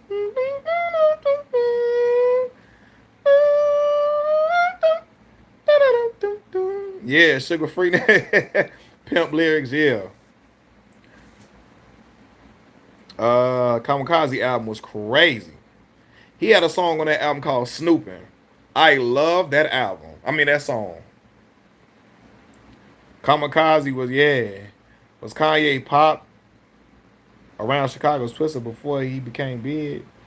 Was he popping? No, not like that. Not that I remember. Yeah, give you ice like Kobe. Why was he popping? No, not like Twister. No, but when Kanye got on, it was over with. Chicago, we was happy we had us one. Because again, you got to think about it. Chicago hadn't had no mainstream rapper like that before. Common and Twista and them was out, but they didn't get mainstream success. Kanye was the first one to get mainstream success and put like, yo, this is a dude from Chicago making it. We didn't have nobody else like that. Kanye was the first one. So when he did the Through the Wire video, I told y'all I saw that on 106 in Park and I almost cried. Cause I seen the Harold's Chicken that I would right up the street from my grandmama's house in that video. Leon's Barbecue, Jackie Robinson West Park. Like I never thought Chicago would be on TV. I thought you had to be from New York to be a rapper or West Coast. I didn't know you could be from Chicago and make it big because everybody was from New York or from the West. Midwest, we didn't have a lot of representation. We had Nelly, we had Eminem was mainstream from Detroit and all of that, but like I didn't think you could like be from Chicago and make it big. So when I saw him do the Through the Wire video and had all those Chicago staples in the video, had Wood Harris in the video, another Chicago dude, I almost cried, bro. I'm just being real with y'all. And I was a little boy when Through the Wire video came out, I was like 10 years old. Like, I almost cried seeing it because I just couldn't believe Chicago was on TV like that. I feel like when Kanye dropped Graduation, half the song on the album was played on the radio. Now, for real, Lupe was the man, too. Listen, when I first heard Lupe, now I know I got into a little tiff with Lupe. It wasn't no big deal. But I said Lupe was hating on Kendrick Lamar. But I told her that was one of my favorite rappers when I was a kid. Him and Kanye saved my life. In this gang banging city, we from Chicago. I lived in gang infested neighborhoods and stuff for the majority of my life. When I seen Kanye and Lupe get the love they got, it let me know I could be accepted for being me. Right? And I wasn't no street dude. I wasn't no gang member. I didn't smoke. I didn't drink. All I liked was sports and pretty girls. And I liked going to school. I liked learning all of that. So when I saw Lupe and them speaking that knowledge, I was attracted to that energy that they was putting out on them albums. Lupe always get reverence here because Lupe was outstanding. When I first heard him on Touch the Sky, I said, who the hell is that? When my mans got on there and say, I always say, when I first heard him say, I'm trying to stop lying like I'm Mum Ra, but I'm not lying when I'm laying on the beat. On guard, a touche Lupe, cool as the unthawed, but I still feel possessed as a gun charge. Come as correct as a porn star. Like I was like, oh, who is this? You look like P. Diddy's son. Boy, you was in the room with Diddy. In the room with Diddy, and whatever was going on, you was in the room locked in there with him. Stop playing, man. Late Registration greater than I got Late Registration. That's my favorite album from Kanye. That's my favorite album. I told y'all when I first heard him, because Kanye was talking that talk on there. On Drive Slow, I resonated with everything he was saying on Drive Slow. My homie Molly used to stay on 79th and May. One of my best friends from back in the day, down the street from Calumet, a school full of stones. He nicknamed me K-Rock, so they'll leave me alone. Bulls jacket with his hat broke way off. Because, you know, like I said, in Chicago, cocking your hat left or right, that's when you gang affiliated. You know what I'm saying? His homie had the Bulls jacket with his hat broke way off. His homie was a Stone. He made Kanye, he called him K Rock. So the Black Stones wouldn't mess with him. You feel me? So that was real. Heard him say was fire. All of that. Lupe is an outstanding lyricist. Did I cop College Dropout? No, I ain't. I bootlegged that. I ain't gonna lie. I was a little kid. We had a little store up the street. When College Dropout came out, I was living on 48th in Indiana, and on right on like King Drive on 47, they used to have like this little CD place you could buy CDs from, and he had the bootleg joint. Now I didn't buy the actual album. I bought the bootleg version. I ain't gonna lie. I bootleg College Dropout. I ain't copped the real thing. I ain't gonna hold y'all. I wish I would have supported Chicago like I supposed to during that time period, but charged it to my head and not my heart. I was like 10 years old, so I was just trying to listen to music any way I could. But yeah, when I heard College Dropout, I was in awe. LimeWire. See, I ain't started using LimeWire to like 2008, around that time. That's when I started using one LimeWire, stuff like that. Crucial Conflict, yeah. What about them? Crucial Conflict was dope. HBCU bands still to this day play that smoking on hey hey in the middle of the barn. Um, Now I don't listen to Lady Gaga, but your mama be on here listening to me every single day. I know that she be on here. Javier, Old Mills. Did you know? Do you know Underground Chicago? I like ECL and Nice On. I don't know them. I don't know them, bro. No, music ain't the only thing you stole. Nah, I stole your girlfriend too, brother. I stole her. So what don't you like about graduation? I like graduation. I thought graduation was dope. I did. I just can't like late registration. Just I don't know. It late registration resonated more with me. I don't know why. Maybe when I don't know. I heard Cameron on Gone. Him in Consequence. I heard Nas on We Major. You know what I'm saying? Like I heard them. I heard them beats.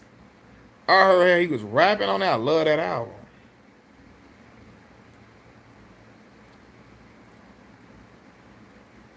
I be listening to Lady Gaga. I ain't never listened to Lady Gaga in my life. But I seen your past video a while back about The Rock and you hit on the head not being tired. Yeah, see, I be talking, they be talking crazy to me, bro. And like again, I came from a high school where it was like this was the culture. So if you want to talk crazy, we just talk crazy. You hear me? Like you know. But anyway, I seen your past. Yeah, man. They with The Rock. I always said the WWE always tied The Rock to Samoan culture, not to black culture. And The Rock, this is what happened when children are biracial, right? The mothers pass down culture a lot of times more than the fathers do. His mother is Samoan, so she passed down the culture. Rocky Johnson also, I don't believe Rocky was that close probably to his black family like that. And he probably just was just rocking with the Samoan family because you know Rocky Johnson, the Rock's father, fell out with his mom as a kid and stuff. You know what I'm saying? So yeah, is there a reason your skin looks duller than yeah? Because your mama love it, and you know the girls like the skin, man. They like the way it's smart, you know. The Rock didn't claim his black son. Yeah, I know, man. He didn't he never claimed the black side. Well, I love Zendaya. She is as black as her daddy, and her mama is all for it. What does Zendaya mix with? Is she just black and white? Zendaya. How you pronounce it? Black and white. Okay. Yeah, man. Like the mothers pass down culture, so that's why you see like Patrick Mahomes. You know what I mean? Like I mean, he recognizes that he's half black, but he seems to vibe more with his white family. They the ones that mama passed down the culture. You wake up and smoke a black and mild. Yeah, you finna get up out of here, Javier. Cause now I'm finna have to get on your ass, Joe.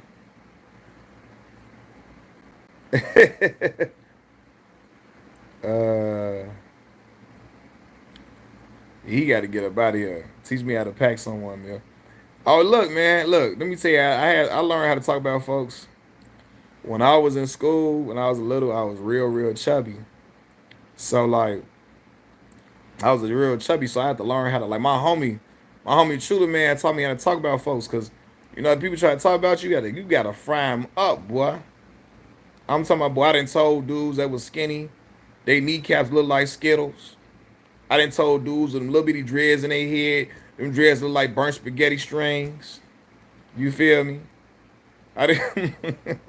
I didn't told you hear me. You had to do it to survive. I was thinking that I was in school having jokes for anybody, saved up just in case one day they talked about me. You know what I mean? I true watching Martin to learn how to fry people, but failed. Yeah, man. You know, I just grew up in that little culture, man, where people was just always like, man, you gotta. I'm talking about. We'd be in class and people come past the door and say something crazy. People come past the door and say something crazy. So yeah. So that's why I learned how to do that, man. You know, Chicago school system. I have a speech impediment. I couldn't do a lot of Roseland High School. I just talked with my fist. Hey, I understand, bro. I understand. As long as they knew not to play with you, it's all good. Yeah, rub your ear. What do y'all be on, bro? What do y'all be on?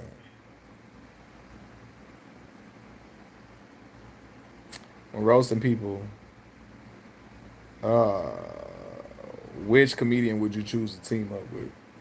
When roasting folks, I'm gonna have to choose Bernard McCullough, Bernie Mac, Southside Bernard McCullough.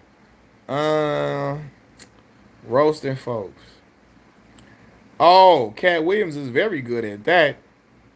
Cat Williams, we seen him do it with Wanda. What's that woman Wanda? Something he did that with?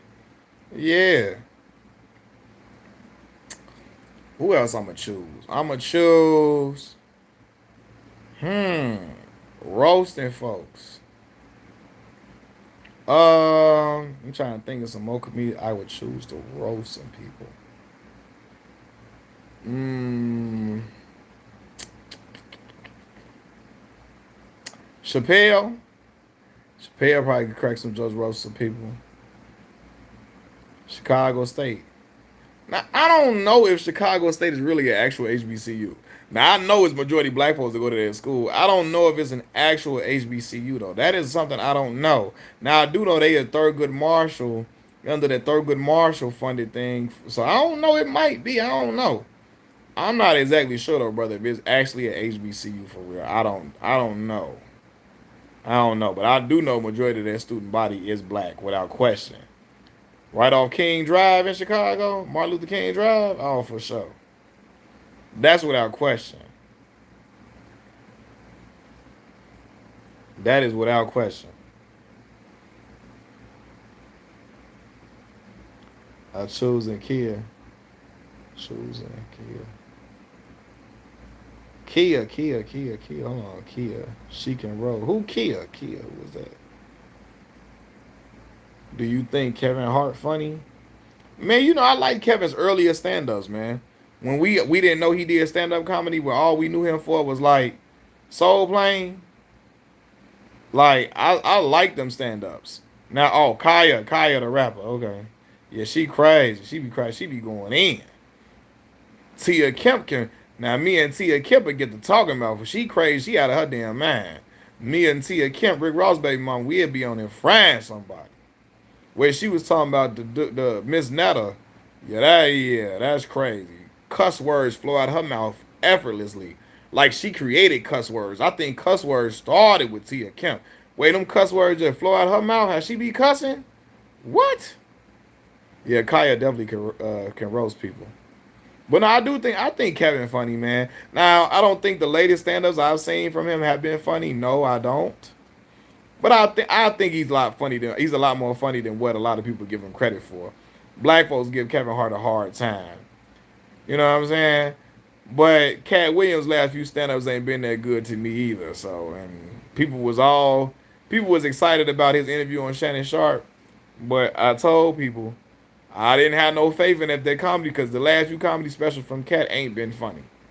So, but I think Cat is a funny dude. Just them last few ain't been funny. I think he's a funny dude though. I ain't gonna take that away from him. Mike Epps. So okay, fun fact about me. I always thought Mike was hilarious in movies. I never really liked Mike Epps stand up. I never really liked his stand ups like that.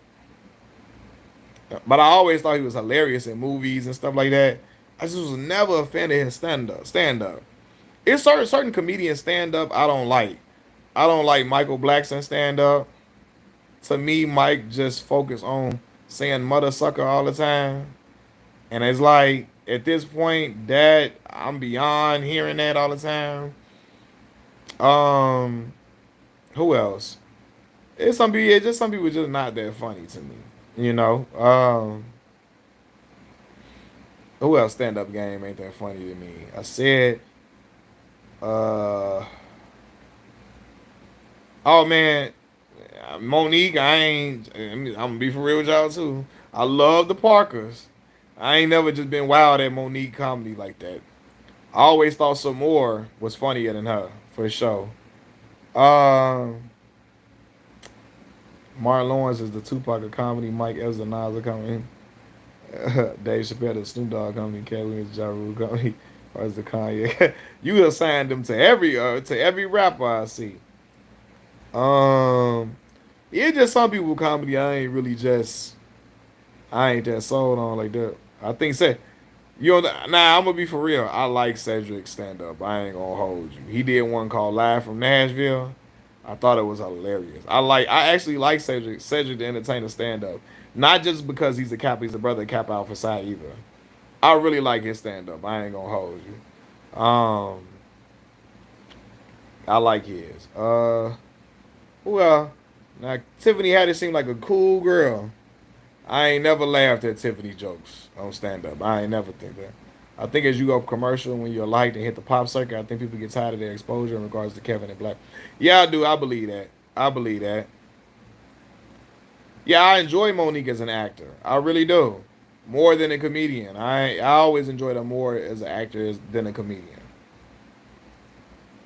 I like Earthquake though. Earthquake hilarious to me. I like Eddie Griffin. I think Eddie Griffin is hilarious. I think Eddie Griffin is dope.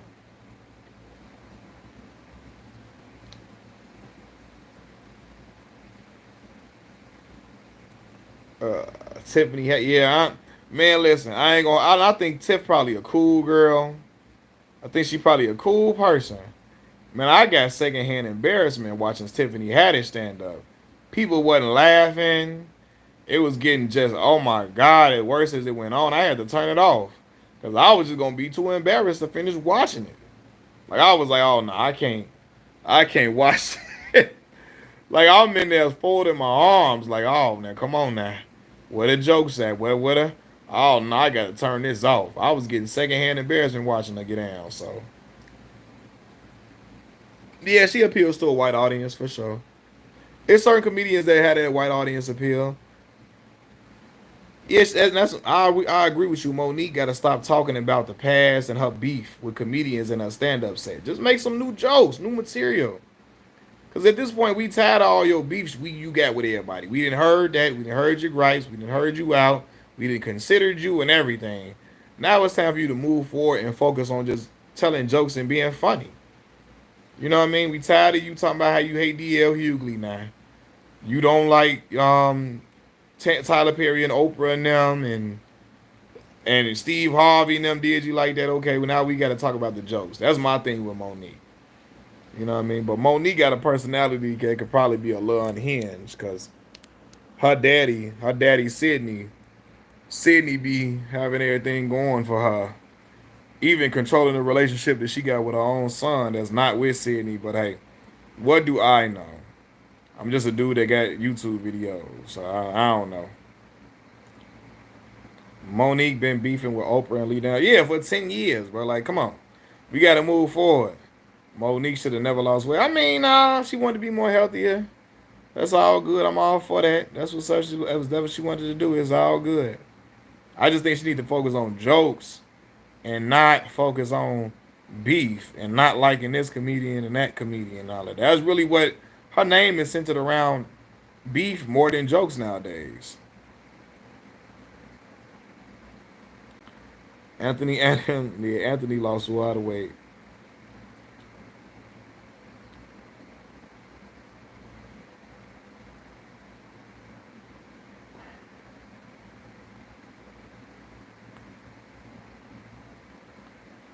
Yeah, what y'all doing though, man? I know I got y'all on here late, 10 o'clock, but it seemed like they're more funny when they were fat. They were more funny when they was fatter. It's crazy.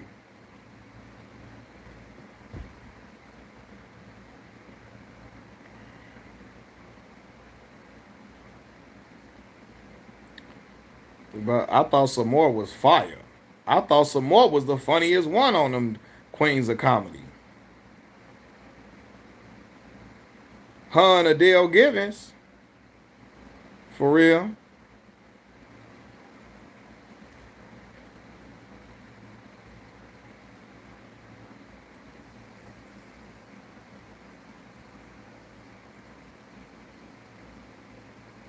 I thought some more was out. I thought she was great. Monique had the bigger name though, cause Monique was on the Parkers and stuff when it came out. So she had the bigger name. I never seen Lunel stand up for real. I ain't never seen her. Lunel crazy though. Any funny white comedians? Mm.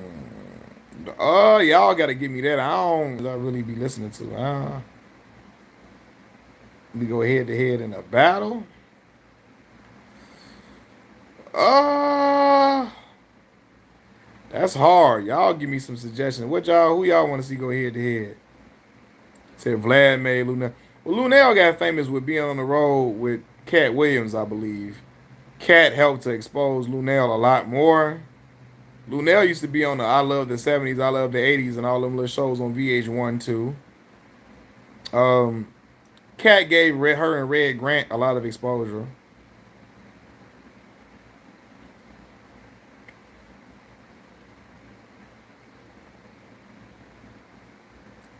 Lunel got on Comic View, right? Comic View, Comic. I used to love watching Comic View. Comic View. Cat Williams versus Bernie Mac. Dope. Two Midwest dudes. Two Midwest dudes going at it. That definitely would be dope.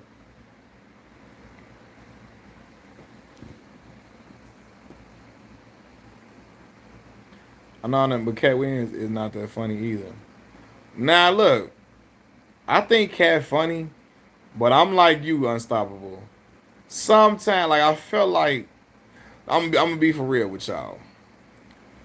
I come from a I come from a house full of cussing, y'all. My mama cuss, my daddy cuss, my grandmama cussing. So I think sometimes the appeal with Cat was that Cat would a lot of black folks would laugh at cuss words. I don't laugh at cuss words like that because I grew up around cussing all my life. I laugh at the joke. You know what I'm saying? And I think a lot of people the appeal with Cat, with a lot of other folks, especially young folks in my demographic, was the cursing. And like for me, cuss words don't be funny. Like I grew up around cussing all the time, all my life. You know what I'm saying? So that wasn't cursing not gonna wow me. Like it's the joke that go along with the cursing, the storyline and all that. It's the storyline, the joke, the commentary, not just the cursing. And that's how I feel. Cursing ain't gonna be the only thing that sell me on something. What the jokes like, bro? What is your jokes like, fam? That's how I look at it. Me personally. I got to check out Flex Def Comedy Jams. Yeah, I never seen his stand up. I never seen it. He said Cat Williams versus Charleston White. Charleston White to get on there. Say, man, say, say, say, homie, homie, say, homie. Uh, uh, it's okay to beat your woman sometime, man. I could say, homie, I can beat my child. Say, homie, why I can't beat my woman? I can discipline my child. Why I can't beat my woman in the head every time, from time to time? You be like, what?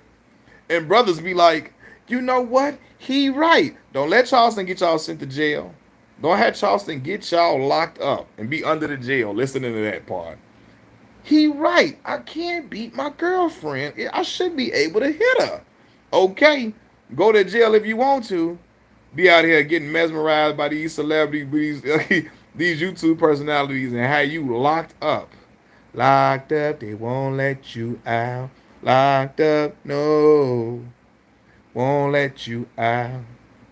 Be up in that time. Visitation no longer comes by. Seems like they forgot about me. Commissary is getting empty. Cellmates eating food without me. Can't wait to get out and move forward with my life. You're gonna be up in a situation like that listening to Charleston White. Say home, say home. Oh. Charleston White sometimes Charleston had y'all sent off with that.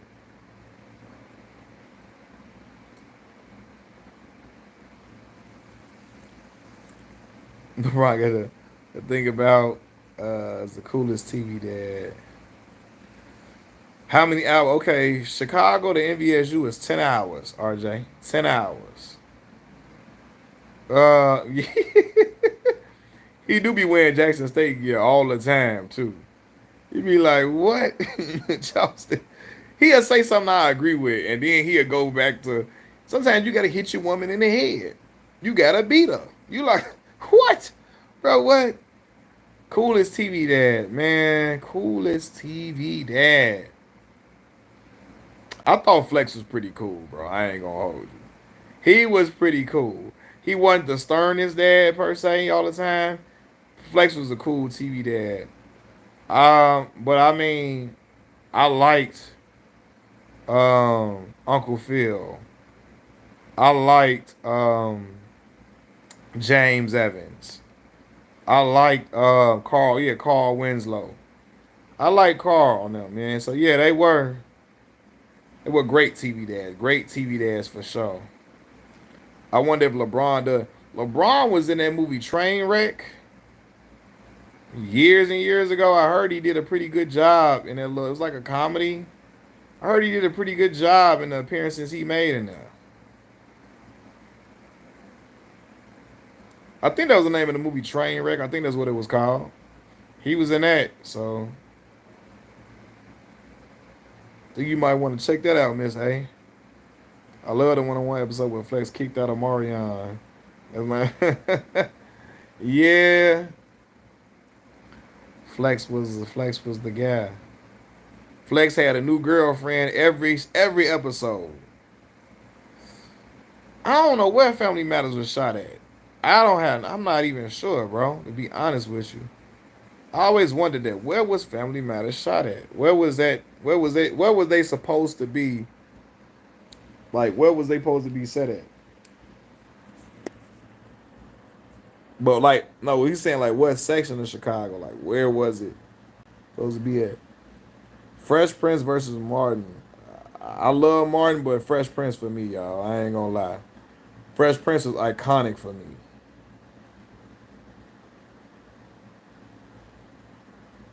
Fresh Prince was iconic. Like I thought Will Smith was the coolest black man on TV outside of my dog Lee Thompson Young, who played the famous Jet Jackson. So, yeah, I was all for that. Fresh Prince, up north on near Ashland and Wrightwood. That was up north. That's where it's supposed to be at? Okay. D Rose from Inglewood. Inglewood, like right off like Paulina. Like 70 something in Paulina. He was over there. Inglewood to the Bone Gristle. Anthony Davis, an Inglewood kid. A hood baby. That's it. I ain't never had New York pizza, so I'm gonna go with Chicago. But I'm gonna tell y'all this, man. Deep dish pizza is not real Chicago pizza. That's tourism pizza. That's tourist pizza. We eat tavern style thin crust pizza on a regular basis in Chicago. Deep dish was something you only did when tourists came in town or on a very special occasion. Somebody graduated from college or high school or something that we wanted to eat special. But we ate tavern style thin crust pizza in Chicago as a shorty. Italian Fiesta, Beggars, you know what I'm saying? We was eating that.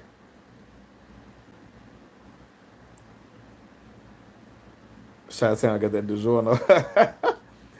Now we could do Giordano's and Giordano's and stuff like that. Nah, Will had more. Who you say had the women? Flex could pull all. Nah, Will had all the women. I remember when Will took down Pam Grier. Y'all remember she took the mama and Uncle Phil bust them out. You slept with Janice. He was loud as hell. I'm like, man, come on, Uncle Phil. You know you can't be this loud like this. Now you can't be this loud hollering this out like this, Uncle Phil. We trying to help each other, hurt each other, brother. What's going on, Uncle Phil? You can't be telling on me like this. Yeah, Will had them joints, well. Will had Nia Long, Lisa. Yeah, the other girls, he was younger. What about Stacey Dash? I used to love Stacey Dash until I found out she was on that raccoon behavior. I used to love Stacey Dash though. Deep dish and Garrett's popcorn for sure, yeah. I mean that's what people know. We known for the deep dish and the Garrett's and stuff like that. He had Queen like yeah, he had Will, yeah, we had Queen Latifah. He was ashamed though at first, because Queen Latifah wasn't no itty bitty skinny girl. Tyra Banks. He did have Tyra. In college, when he was in college, he had the Tyra. Yeah, he had Tyra. Jasmine Guy. Will had them joints, boy. I was saying the Fresh Prince was cool. That's why I wanted to be like Will when I was little. Will was cool. When I saw Will Smith on TV, I said I wanted to be like the Fresh Prince, dog. Yeah. Will could have had a lot of women in real life, man. Will just settled down with Jada. Yeah. Yeah, Queen Latifah was always pretty, man. For sure. I remember I used to watch Living Single. She was Khadijah. Khadijah, Maxine Shaw. Khadijah and Maxine Shaw, attorney at law. Regine, played by. What's my girl name that played Regine, man? What's her name, man? Godly. What is her name? I know her name. What is her name that played Regine? What is her name? Because I was going to drive me crazy. She was Tootie on The Facts of Life. What is her name, man? Her sister was on Kim Fields. Kim Fields. Now Kim Fields' sister played Diavion on Sister Sister. That's Kim Fields' little sister. Yeah, you like that chocolate too, yeah, Ms. Maxine Shaw, attorney at law, Erica Alexander, boy. Erica Alexander. I used to like Maya Campbell from In the House. That was a woo. What? Would the brother say Godiva chocolate?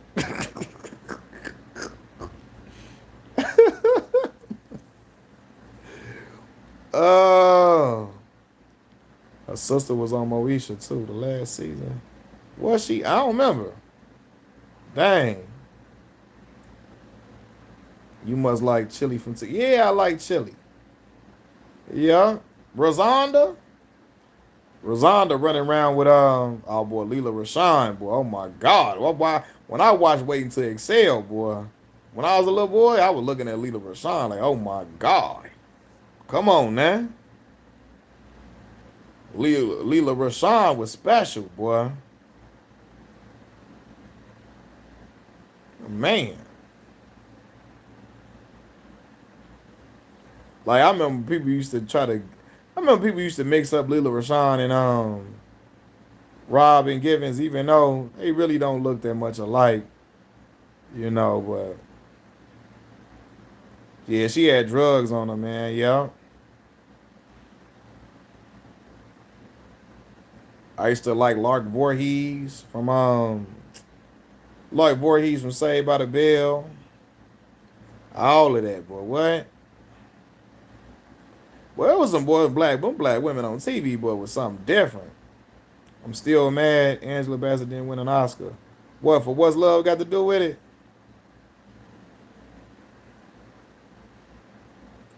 Boomerang, one of the best romantic comedies ever. Boomerang. I remember on the Boomerang soundtrack, Johnny Gill got that song. There you go, there you go, and there you go, and here I come. That my joint. There you go. What? Leela's name was Robin. It was Robin in Waiting to Excel. Remember, she's a good. I remember on Robin. Not Robin. I remember on Waiting to Excel. He's a good man, Savannah. Peggy Bundy. Oh yeah, a lot of boys had a crush on Peggy Bundy, man. She must have with some lifetime achievement. She should have got an Oscar for real.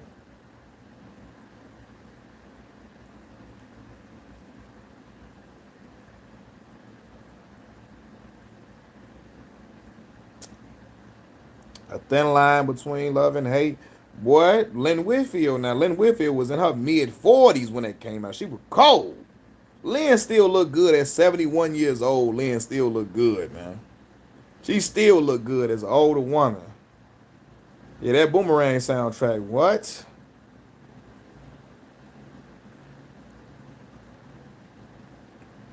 If you young, you trying to pull an older woman, put on that. There you go. There you go. There you go. And here I come. What? They gonna be like, what you gonna girl? The old girl gonna be like, what you know about that? What you know about that? My favorite movie of all time is Soul Food. Boy, Soul Food was a classic. Now on the Soul Food soundtrack, I was just playing this song earlier today. Outkast had a song called In Due Time. That's one of my favorite songs. Just keep your faith in me. Don't act impatiently. You'll get where you need to be in due time. Even when things are slow, hold on and don't let go. I'll give you what I owe in due time. Now hold on. 90s Vivica A. Fox. What? Before Vivica should have never touched her face, man. I remember when I seen Toucan play that game. I seen Vivica on there. I couldn't have been Morris Chestnut in that movie. They would have kept having to. We would have kept having to pause. I'd have been there. What? And my soul would have been lifted out my body kissing Vivica in that movie. Yeah, song for Mama, Mama, you know that's that Boys to Men. Boy, yeah, Terry was paying for everything. Terry? Hey, I remember when I watched the Boondocks, and when it was the episode where Granddad wanted to open a restaurant, and he said Granddad got the idea from the movie Soul Food. Soul Food is about a family where the family get together and eat a whole lot of unhealthy food with Big Mama to keep the family together, and Big Mama ends up dying from eating all the unhealthy food. And then, in remembrance to Big Mama, the family gets together again and eats the same food that just killed Big Mama. That's what Huey Freeman said on the Boondocks. They get together and still eat the same food that just killed Big Mama. I was dying. I was dying. I say Huey out here going in. Yeah, the family did F her husband, man. Cousin Faith. Anybody with a name, when your name named Faith, you can't be trusted. Your name is Faith. People they got names like that. Faith, you know, Fortune. It'd be the opposite. You know what I'm saying? They are an antonym of their names. You know what I mean? Antonym. Faith was not faithful. You hear me? Grace, a girl named Grace, she don't got no grace for nobody. You understand what I'm saying? Fortune, just misfortunate all around. Did you like? I loved Soul Food the series. Loved it. Loved it. Me and my mama would watch that show faithfully together all the time. Ahmad, you know what I'm saying? Young Ahmad. First of all, what's old girl name, man? Vanessa Williams. You know, dark skinned Vanessa Williams from Candyman, Rockmont Dunbar, um, Nicole Ari Parker, Boris Kojo, playing Terry, and damn, what was Terry's name? What was Boris Kojo's character name? What was Terry's husband name on the show, man? What was his name, man? Come on, y'all, help me out. What was Terry's guy name or Boris Kojo character? What was his name on the show? What was his name? Golly. Yeah, How to Be a Player. That changed. So yeah, that messed me up. Like I ain't gonna lie. Movies like that mess me up. I ain't gonna lie to you.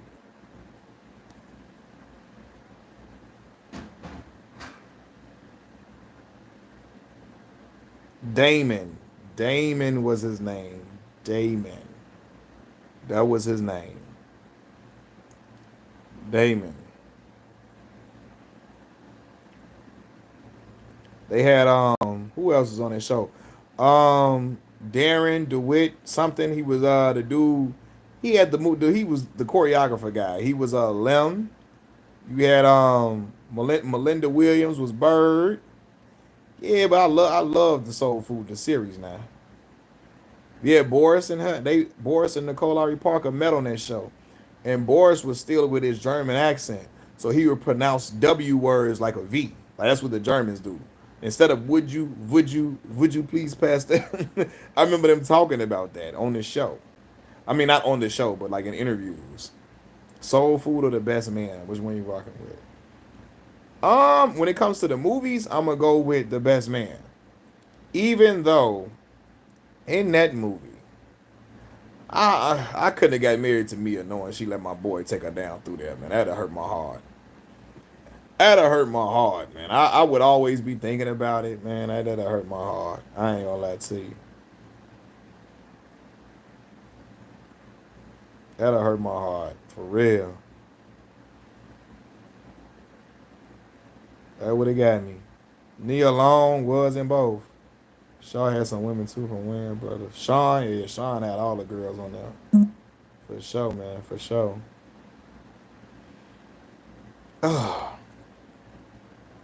But yeah, man, sure. But look, hey y'all, I gotta